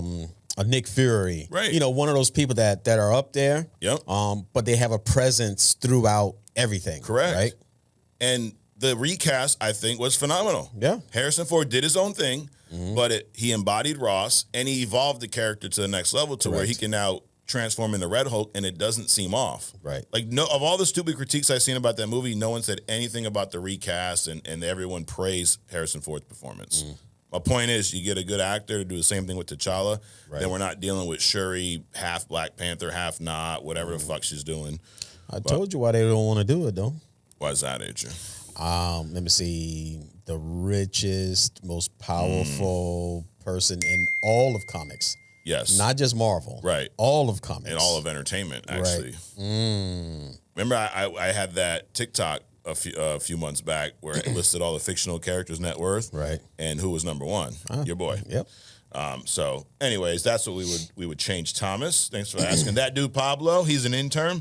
Fire episode as always. I think I put X-Men 97 slightly above Spider-Man only because Spider-Man felt more like a continuation of What If. I hope the Disney execs are listening well because we need a MAU. Yes, a Marvel Animated Universe. Right. But I definitely put X-Men 97 above Spider-Man. Slightly. But you said you were equally as impressed, right? Well, I was impressed with the Spider-Man, but I would put X-Men 97 above. And I agree that Spider-Man, this show, felt like what If should have been.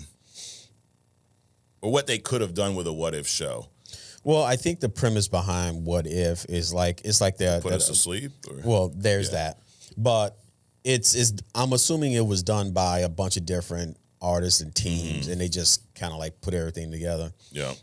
So it's going to be different, but they should have had like this kind of line that went through all of them that they couldn't cross. Right. And apparently that line didn't exist. Yeah. So like there's so much they could have done where they didn't need to change everything about like T'Challa as Star-Lord. I don't want to see that. Right. Just give me a What If T'Challa story as Black Panther and change some small things like they did with Spider-Man. Right. But no. Anyway, Pure Venom, he's an intern. He says versus idea, Black Widow versus Elektra. I'd say Elektra. Black Widow versus Elektra. I'll go with that. Okay. Captain Canada, were you at Elimination Chamber? So WWE had a big show, Elimination Chamber, on Saturday. A lot of craziness happened, and there was a guy in the crowd with a sign that says, "I'm Captain Canada." So I don't know if that was you or someone stealing your gimmick, bro, but either way, we better find out. This Captain Canada is an official intern. He says, "Sup, guys, really enjoyed the Spider-Man show, and I agree it's second just after 97. Yes. Marvel needs to keep cooking. Yes. Is Captain Canada going to be Captain 51st State? I don't think so. I don't think Canada's for sale. Yeah, that'd be bad. Yeah, I don't think Captain but Canada is it 51st or 52nd? Who knows? Because isn't Puerto Rico 50? No, they're a floating island of garbage. You know that. That's what the guy said. Somehow it's still not a state, you know. Unbelievable. But that's the other stuff. That's the other stuff. But he says, man, the hidden gems from Adrian are so good. I learn new things each week. Yes, it's Adrian's learning tree. I feel like Adrian doesn't get the credit he deserves for his work. You're getting your flowers right here, dude. So I appreciate him for that. Look at that. Would you rather, new segment idea, would you rather see more Friendly Neighborhood Spider-Man or a new season of the OG animated Spider-Man from the 90s? Ooh, that's a tough one. Right. Because that stuff was pretty good. It was good. Yeah. If it's done in X-Men 97 style, I'd probably go with that. Yeah, but he's not asking. He's asking a new season. A new season of the OG. So the artwork, the theme, Friendly and all Neighborhood. that kind of stuff. Friendly Neighborhood. Yeah. Yep. And he says, Legion of Interns t-shirt. Yes, I'm working hard. My plan is to have them available next week. So, Josh Strickland again says, I was in a 5-kill Storm fire. Yeah, that shit. In Rivals where Storm's ability mixes with Human Torch, it's bullshit. It's fucking bullshit. Are you saying you don't have a defense against that? Oh, no, you just got to say, you got to keep your distance. But if you're caught in it, it's a motherfucker, dude. Wow. It's going to get nerfed, I promise you. There's no way they're going to have abilities where you can take out 5 people at once. But anyways, that's the fun about the games, though. They tweak them, they nerf them, the whole deal. Ryder fans said, hey, I commented last week's episode regarding you wanting to know what Fantastic Four comics to read. And he says, Jonathan Hickman's and Mark Waid's run. Yeah, that is the one I was thinking about. It's phenomenal, definitely worth the read. And that all leads into Secret Wars, Avengers, Infinity, not Infinity War, but another story, and then it all leads into Secret Wars. So yeah, and Hickman's had a great run on all of his Marvel stuff. All right, moving on. Sons of Sekhmet, he's also an intern. Here's a funny idea. Mike and Adrian go on the road and do comic book shop reviews, kind of like the guy Dave Portnoy who does that with the pizza. You get to meet interns along the way. Just need Kevin Feige to subscribe. That's actually a really good idea. Actually, it is. Yeah. I mean, there's other shows that do that, like, the guy that goes around and fixes kitchens and all that kind of stuff. Yep. So, yeah, that'd be cool. Yeah, dude. Hey, there's going to be a lot of fun stuff coming from all the comics in the next few years. We ain't going anywhere, Adrian. Right. We're going to get bigger and better. It's crazy that we could get better because we're so amazing already, but we actually could get better. Absolutely. So Jay Shot It says, Mike and Adrian, my dogs from another Monday, another shout out, of course. Jay Shot It is my name from when I was doing videography. Well, maybe he's going to follow us around and shoot it, right? Yeah, there you go. A massive Spider-Man fan. The show was great. My question is a callback for Mike from a while back. What did you think of the prison scene? Oh, we already covered that. So, yes, I think that the prison scene was great. Jay Shot It, but I think that the fight at the end of the show with Fist, Daredevil, and that little bitch Bullseye, dude. Bullseye is a little asshole, dude. He stole my man's suit the whole fucking show. He's walking around pretending to be him, fucking shit up. And then he got his ass whooped and his back broken by Fisk. I love that moment. So I think for all those reasons, and because I was so annoyed that Matt Murdock was getting his ass whooped every fucking week, he finally got his, dude. Wow, dude. You feel some kind of way about Matt getting his ass beat all the time, blind. man. He beating up the handicap? Like, come on. Oh, you weren't saying that when he's beating other people's ass. My hypocrisy knows no bounds. Exactly. Okay? So Brandon Jones, he's an intern. Shout out, Brandon. Interesting take on The Watchmen. Yeah, it sucks. I only say that due to the comic book accuracy with that movie. Amazing episode. I'm heading to Vegas in the morning for a pool tournament. Wish me luck, my fellow. Well, good luck, Brandon. Matter of fact, by now, you probably already had the tournament. So, dude, let us know if you won. Right. You can't go down there and lose, right? Well, you could.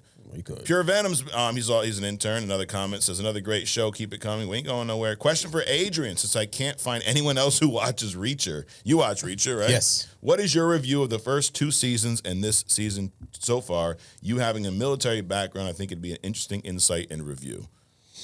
First 2 seasons, the first season, part of the first season, you kind of like have to get away from the Tom Cruise Reacher because there was a lot of talk about that. Okay. Oh, the Tom Cruise was the better, blah, blah, blah.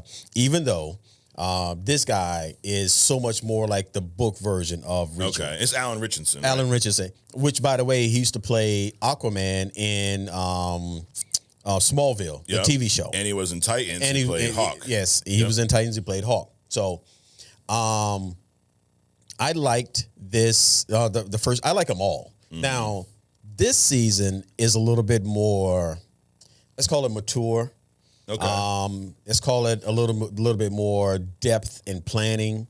I think the first, the initial season was to just kind of reintroduce Reacher, and then get the buy-in. It was still good, just like this season. But I think this one is a little bit more. It's almost like watching Daredevil more refined in his fighting style. Got it. This season he's more refined. He's not doing as much physical stuff, but it's like he's got that authority. It's almost like a Sam Wilson becoming Captain America. You can see the switch in his mind. He's more in his mind Captain America than he is Falcon. Yep. This guy, he's more like a manager than he is like a street fighter. But massive. I mean, they're using his nakedness, near nakedness, almost like comedy. They kind of like showing it too much now. Yeah. But still a good season. I like the last episode when they kind of like going back in time and talking about why he's hunting this current guy he thought that he killed in the past. So there's a lot of jumping around, but it just makes sense. Yeah. So very good show. Very good show. Got it. Yeah, I've never seen it. But I do know that dude, Alan Richardson, is a guy who I would like to see play Batman as well. That would be a proper Batman, dude. Yeah. He could be Batman or Superman, and considering Batman has played Superman. Right. I mean, he could be either one of them. Yep, absolutely. Sons of Sekhmat also says, I went to 3. He went on a trip last week. Remember, he said he was listening to us on his trip. He said he went to 3 different places: Big Ben's Comic Oasis, a real comic store with all sorts of memorabilia.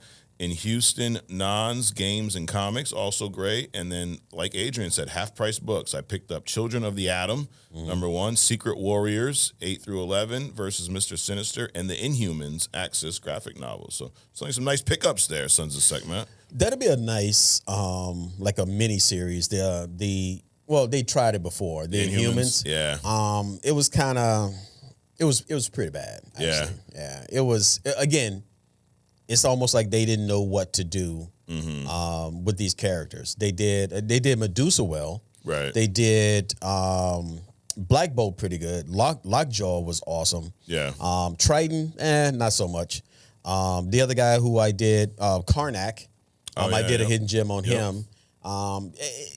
Mid, but just the overall premise of it, I think they can do a remake and do it a lot better. Right. Absolutely.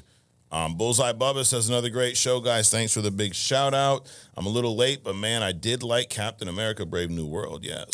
I'm from New Orleans to see Anthony Mackie as Cap. Proud to see that he did his thing. X-Men 97 brought me back to my childhood. I grew up on Fox Kids with that and Spider-Man. Yep. Batman the Animated Series and Superman Animated on WB Kids. That was another show we don't talk about. There was a Superman animated show in the 90s that was pretty good. Right. And it was done in that same style as the Batman animated. I'm wondering, do we have any listeners that remember or used to watch like the Super Friends? Oh, okay. That's before my time. Yeah. Matter of fact, in Infinite Crisis, that version, they had a world where that world got wiped out in the movie. In the movie, yeah. Yep. Gotcha. That was pretty cool. Let us know if you guys have watched the Super Friends. But yeah, I'm from Bullseye's era. I remember all these shows. And that was we used to say that DC dominated animation, right? They were better than Marvel. Correct. And I think that was true for a long time. Sure. But if you're looking at what Marvel's given us recently with the Spider-Verse movies, right, X-Men 97, Your Friendly Neighborhood Spider-Man, all animation versus what we've seen, because you said that Crisis on Infinite Earth was not a great trilogy, right? I didn't really like it. The art style. Yeah. I mean, the premise was good. Yeah.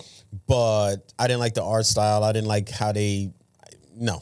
I started watching the first one and got bored, honestly. Yeah, exactly. And it felt like such a big contrast to the movies that DC put out in the past that we've really enjoyed. Right. Like the Flashpoint Paradox. Exactly. A lot of the Batman movies. Yep. Like they were on a run, dude. That whole Justice League series from those, like, I forget the name of it, but their origin movie, which was really good. Right.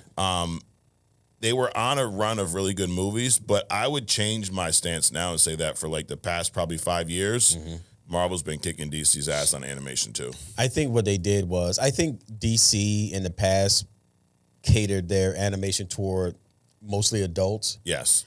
And then they switched. Yep. To like kids or whatever. Trying to get that new generation. Super pets and shit like that. Exactly. Yeah. And it's really the 30 and over that's paying attention to comics and comic books and stuff like that, because the young kids, they don't give a shit about this stuff, right? They're into their third-person games and all this other kind of stuff. And then Marvel, they started out catering toward kids, and now they're moving into this adult stuff, right? Well, catering to adults, not getting into adult stuff, with the rated R level movie shows, things like that. And I think that's why that switching is what is making the difference. Yeah. I mean, I would say Creature Commandos is probably the best thing they've done in a very long time. DC? Yeah. I mean, talking about movies like The Flash, like these Aquaman movie, the Wonder Woman, they've been like mid to bad, miss after miss after miss. Even Cape Crusader, it was okay, but it's like the whole time I'm watching it, I'm thinking if they would have done the X-Men 97 formula, where they just took the animated series from the past, updated the graphics a little bit, updated the art style, and continued those stories, instead of doing something that looks like that with this fake female penguin, this crazy version of like, it was just too much. Actually, I mean, speaking of Wonder Woman, I think the more and more I read about Wonder Woman and look at her power sets and stuff and her adventures, I choose her over Superman. For me, it would be like Batman. You're talking about the top tier. It would be Batman, Wonder Woman, Superman kind of a deal, right? Because they did an animation of her, and there's a lot of Wonder Woman movies, animated movies out there. And like the one where she fought Ares, dude, the graphics is off the charts. She is a beast. She's a savage in this thing, dude. She's probably one of the highlights of that, the overly glazed Snyder cut. Yeah. Like her way they handle her character, especially early on when they attack her world or whatever, and then the bank scene with the slow-mo and stuff, like slow-mo used right. But I thought that was done really well. Name Tag Alexander says, I was definitely impressed with Your Friendly Neighborhood Spider-Man, as I was with 97, to, quote you. Actually, I enjoyed it more than 97, okay? I don't throw a flag on that, though. It was really good, so I could see why some people would enjoy it more. I'm just partial. To me, even though I'm wearing the Fantastic Four fitted today, but the X-Men, the way you look at Fantastic Four is how I look at the X-Men. Like, that's my squad. That's my team. Now, I like them both pretty much equally, but for different things. Okay. Again, I look at it differently. It's like looking at the Penguin movie versus the Daredevil movie. I look at the X-Men from a team, from a power set, from a savagery. I look at the Fantastic Four from a intellectual, world trotting, all kind of things. So it's different. Gotcha. But yeah, I'm gonna. If I had to pick one over the other, it'd be X-Men. Sure, but I agree. Yeah, I would watch you would too. Yeah, I would watch X-Men over Fantastic Four. Gotcha. But I love the Fantastic Four too. I've just not read as much Fantastic Four as you. Right. But knowing how much you like them, I'm talking to you like you're one of our listeners, Adrian. I would suggest that Jonathan Hickman run a Fantastic Four. It's newer, the art style's cool, and then you see a lot of that what leads up into Secret Wars. And I want to say you see the origin of the Maker, the evil Reed, the Council of Reeds. It's like that multiverse version of Fantastic Four, the cosmic stories that you like. Right.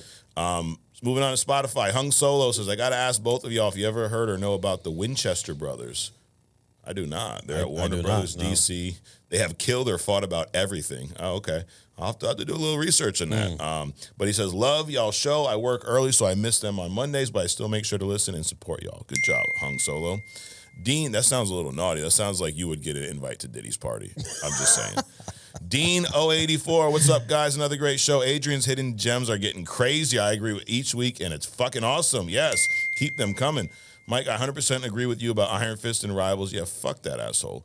He's such an asshole character to play against, yes. And so is Spider-Man. That's true. Wow. Dude, Spider-Man, if you get someone who's good with Spider-Man, he's a fucking menace, too. Really? Yes. The Thing is awesome to play as. Yes, he is. I didn't expect him to be this fun. I would rank the Fantastic Four like this. This is from the game, right? Sue first. Of course. The Thing, I agree. Human Torch and Mr. Not So Fantastic. Yes. I had asked to join yous about Juggernaut versus Doomsday. Yeah, dude, Fantastic. Mr. Fantastic has ruined, like, because when they first dropped, this is the only team where they have every member in the game. X-Men, there's tons of members you can't possibly have. Right. Now, actually, you could do the OG Avengers. You got Iron Man, you got Black Widow, you got Hawkeye, right. You got Hulk, and you got Cap in there. So you could have a team. The only problem is no healers there. But Fantastic Four is set up perfectly. Sue's a healer. The Thing's a tank. And Human Torch and Mr. Fantastic are duelists, so DPSs. So you got a good balance. You got 4.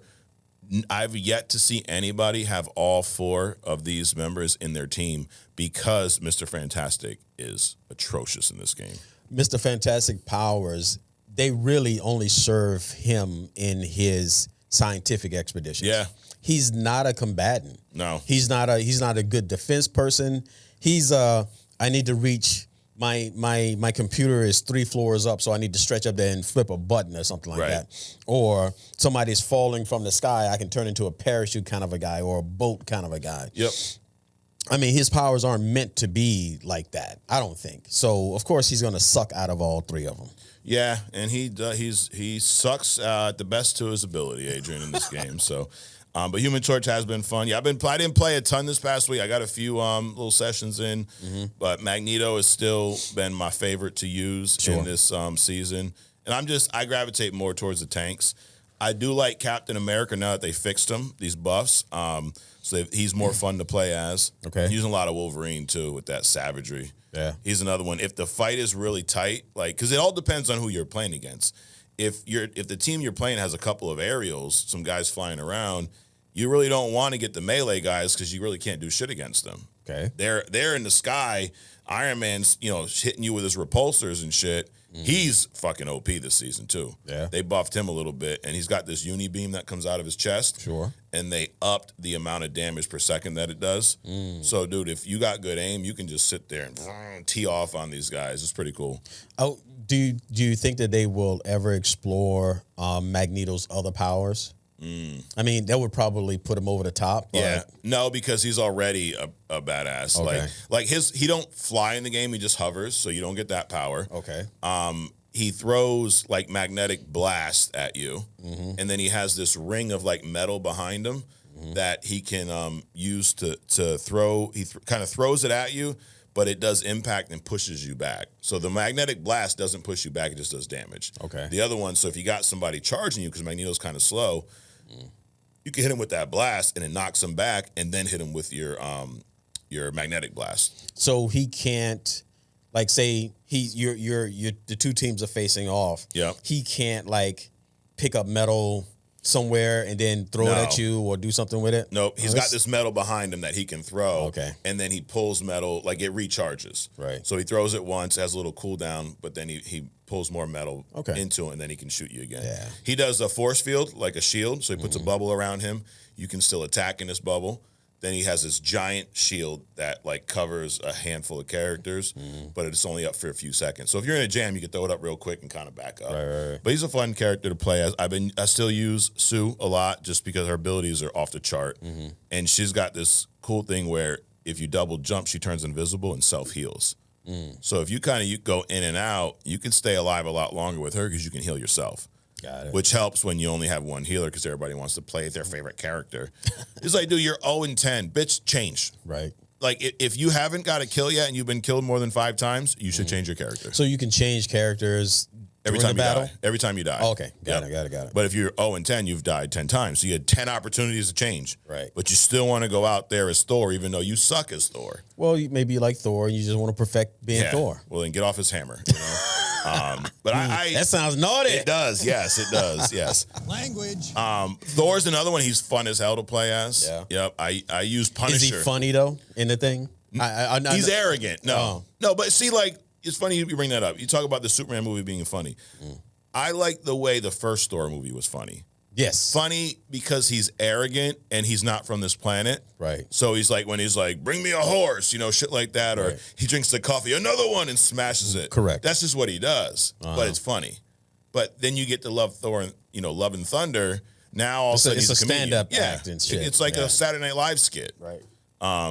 But yeah, so dude, Rivals has been a lot of fun. There's rumors that they're doing Hellfire Gala for the next season.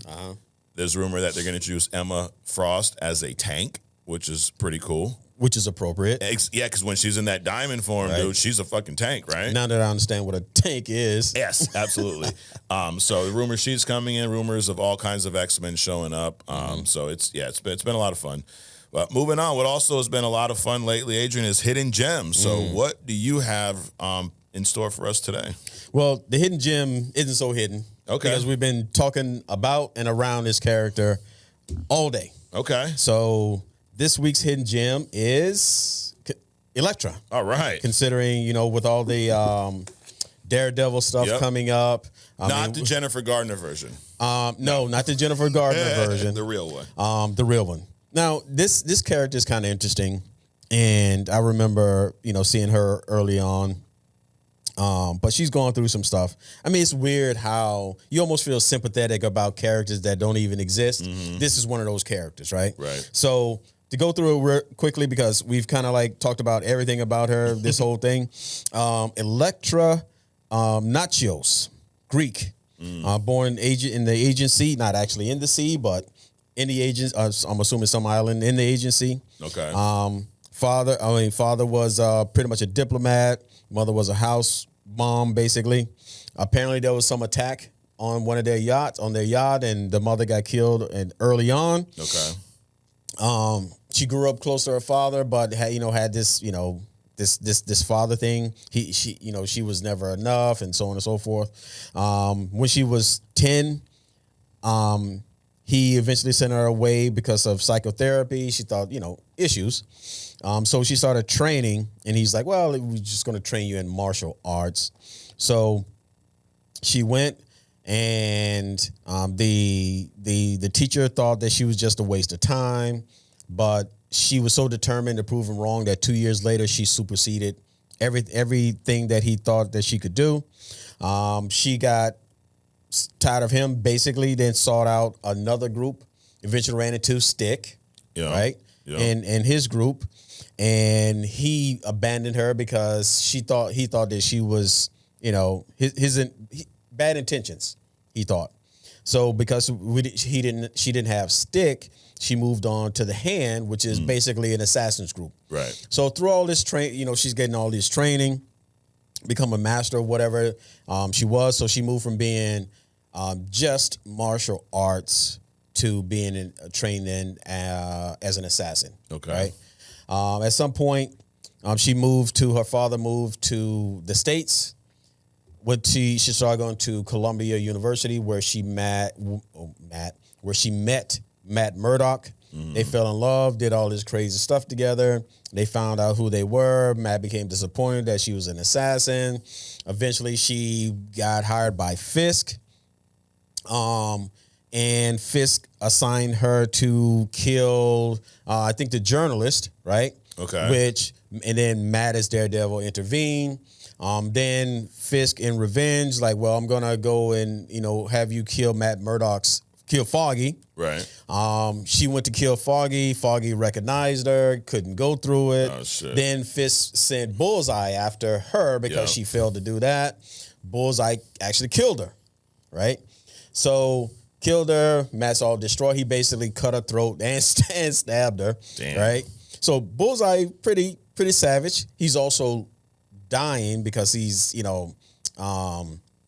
has this illness, so he's dying. So he don't give a shit.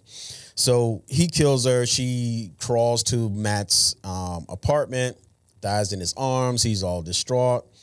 Eventually, the Hand, because she's so valuable, they resurrect her. It's kind of like, I guess, like they got a. Why is it that all these ninja organizations have these Lazarus pits, right? Right. It's just sounding a lot of League of Shadows or Assassins or whatever you want to call them. So they thought that she was too valuable to leave her dead, so they resurrected her. So she came back, and then there was this whole hell thing where Matt she actually killed Murdoch. Murdoch went to hell or some shit, came back to purify her and all this other kind of stuff. So a lot of interesting intersections. So not only, Daredevil, but with S.H.I.E.L.D. Yeah. She was replaced by, they did a, I cut to basically the Skrulls replaced her at some point. So she was on this ship. Her body was on this ship, and some Skrull had replaced her here on Earth. Mm-hmm. So she had that run in. She became part of the Thunderbolts. So all this stuff that we're talking about, she became part of the Thunderbolts. She was part of S.H.I.E.L.D. She was fucking around with Wolverine at some point. So she's kind of all over the place. Now, she's one of those people I was going to say the Terminator, Bullseye, all these assassins level, the Punisher. There shouldn't be a movie about her, but she can definitely show up in places, right? Yeah. Like Daredevil. Powers. She's been trained pretty much all her life as an assassin, so she has different instincts, right? She sees things differently than we're going to see. She'll notice things that we wouldn't normally notice. Okay. She got this thing called, one of her gifts are she can mind switch. She can like throw her mind into to other people. Hypnosis, heightened awareness, telekinesis, precognition, immunity. Telepathic immunity means that to some degree she can prevent other telepaths from invading her mind. Okay. She got this silent scream where she can render people permanently deaf. It's interesting that they chose a silent scream instead of a crazy stare because, she couldn't make Daredevil blind again, right? But we all know Elektra as, a ninja type person. Yeah. Master martial artist, probably named the art and she's probably mastered it, learned it from China, Thailand, Japan, all the greats. Master assassin, peak conditions. Now, one thing I did know is how strong she is, right? So she's all pretty much able to, she broke somebody's jaw. I mean, she could be able to squeeze somebody's jaw and break it, kind of a strength. So probably I would put her at a Captain America strength without the super soldier thing. Master of stealth, acrobatics, weapons, she can control her nervous system. So she can, like almost deaden her body to physical pain, slow her heart, things like that. Pressure point location like Karnak from the Inhumans, since we brought him up today. Yeah. She can, except Karnak, he can find weakness in anything. Okay. Like he can crack a mountain in half by finding this weakness and hitting it. She can determine your pressure points in your body. Right. And of course, multilingual. She's English. I mean, she's Greek, but she speaks English, Spanish, things like that. So all in all, her size are typically, that's her preferred weapon, right? But she's a master of many weapons. But her sai is different because at the end, a regular sai is just like, I don't know, like a stick at the end, right? Hers are more like knives at the end, so she uses them a little different. So those are her primary weapons. I mean, all in all, she's just a badass, but she's psychologically damaged, so you can use that against her. So she's been world travel as an assassin. Been in many different organizations, learning and honing her craft. I think she would be a good versus against like a Batman, I think, right? So all in all, good character. I'd like to see more of her done correctly. Yeah. Definitely not a Jennifer Gardner kind of thing. But again, I've seen Jennifer Gardner play like not an assassin. So basically, she was in a movie where some street gang killed her family, her husband and her daughter. Okay. And she went overseas. She got trained. She was in all these brawls and stuff to build herself up. And then she came back and she basically eradicated them, dude. So it's a completely different. If that Jennifer Gardner character would have played Elektra back then, well, first of all, you would have had to get rid of Ben Affleck's Daredevil. But if Jennifer Gardner had that level of Jennifer Gardner had played that Elektra, she would have been an awesome Elektra because I think physically she fit the mold. It's just the acting was completely off. But Elektra, I think she's a badass. She was actually drawn as like a sex symbol kind of a deal. Okay. Because if you look at some of the early drawings, dude, they got her in like all these porn poses and stuff like this. Right. But her and Matt always getting down and stuff but Matt is getting down with a lot of different people. Yo, Matt's got Riz. Bro. Oh yeah, the dude's all over the place. Yeah. So She-Hulk, what's her face, the nurse, pretty much everybody that comes along. Right. So I mean, I would love to see her done correctly, and we've seen different versions of her, but I like to see her a more mature, just like they've matured Daredevil. I would like to see them mature Elektra. Got it. Dude, a lot of the stuff you talked about, we saw in the Daredevil show.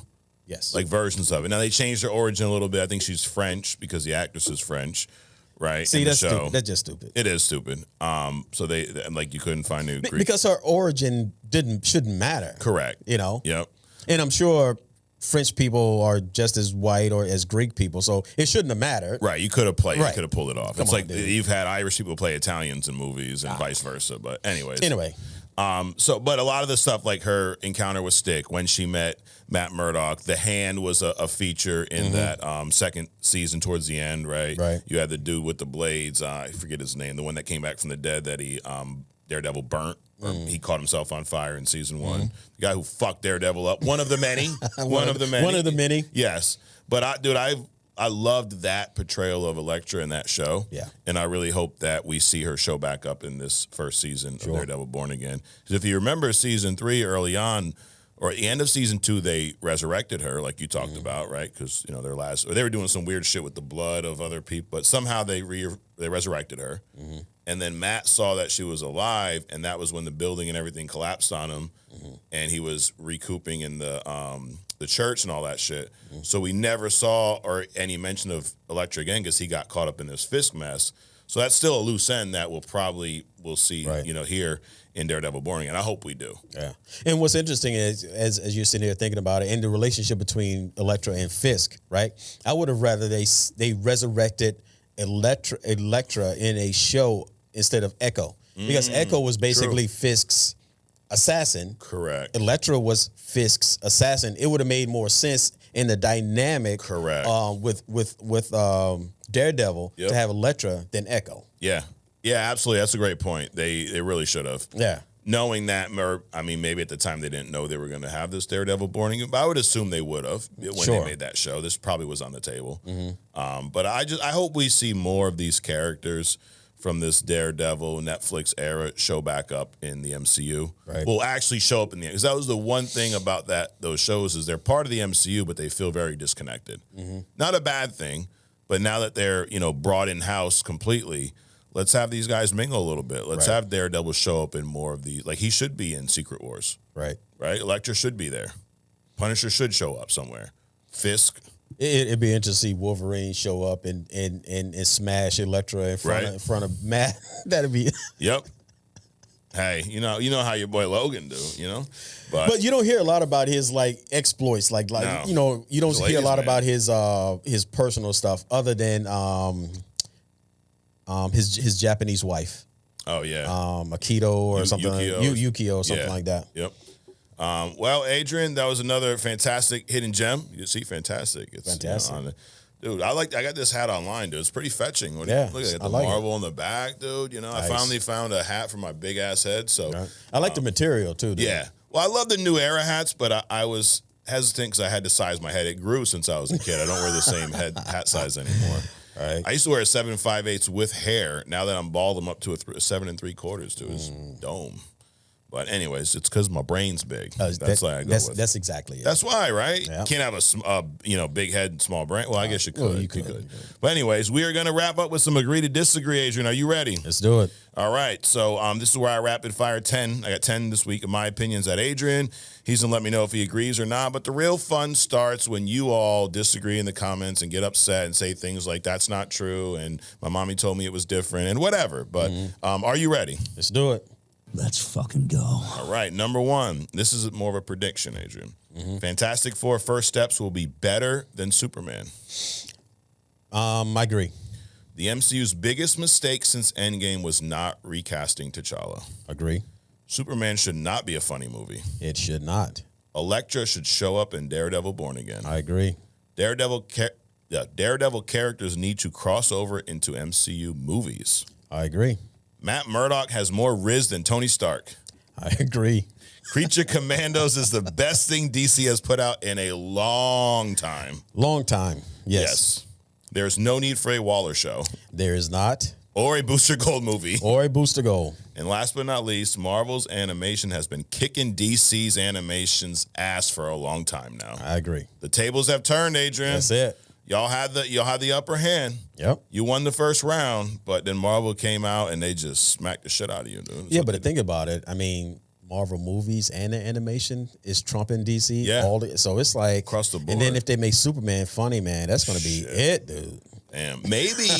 Maybe Kevin Feige sent James Gunn on a mission to DC to finish them off and put the final nail in their coffin. I was just thinking about that. That's just like if Ronald McDonald sent a spy over to Burger King and infiltrated it just to destroy him. Damn. We're gonna put rats and roaches in the food, dude. Conspiracies up the wazoo here. But it's just crazy. It's like if you mess up so much, it's like it's no longer a mistake. Correct. It's like almost intentional. Yep. Well, dude, that wraps up Only Comics. You can find more of us in a couple days on other stuff. I'm telling you a couple things we're going to talk about on other stuff, Adrian. Elimination Chamber, WWE show happened this past weekend. And I've educated you somewhat on wrestling for a non-fan, right? You understand that heel's the bad guy. Yep. Babyface is the good guy. Yep. You know who John Cena is. He's the Peacemaker. Yep. John Cena's been the biggest babyface for a long time. Fans have always wanted him to turn heel. He never did. He's always been the Boy Scout. He does the Make-A-Wish stuff, you know, the colorful T-shirts, the kids, the whole deal. He's back. This is his last year in pro wrestling. Okay. He's got 10 months left. Sure. And at the Elimination Chamber, they pulled the ultimate move. John Cena turned heel for the first time. Aligned with The Rock, who's also a heel. He's the final boss. They took out Cody Rhodes and left him in a puddle of his own blood. It was phenomenal, dude. It really was. It's been a lot. And we're going to talk about that. I'm going to break it down for you so even a non-fan would understand. So there you have it, guys. Thanks for joining us. Thanks for checking in. Appreciate all the support, all you interns out there. If you're not a member of Legion of Interns, you can still join. You can go to our YouTube page and join the membership right there, and you'll get an extra podcast every single week and get this podcast an hour early. So, Adrian, thanks for coming out. Absolutely. And, guys, we'll see most of you in a couple days on other stuff, and the rest next week right here on Only Comics. Peace.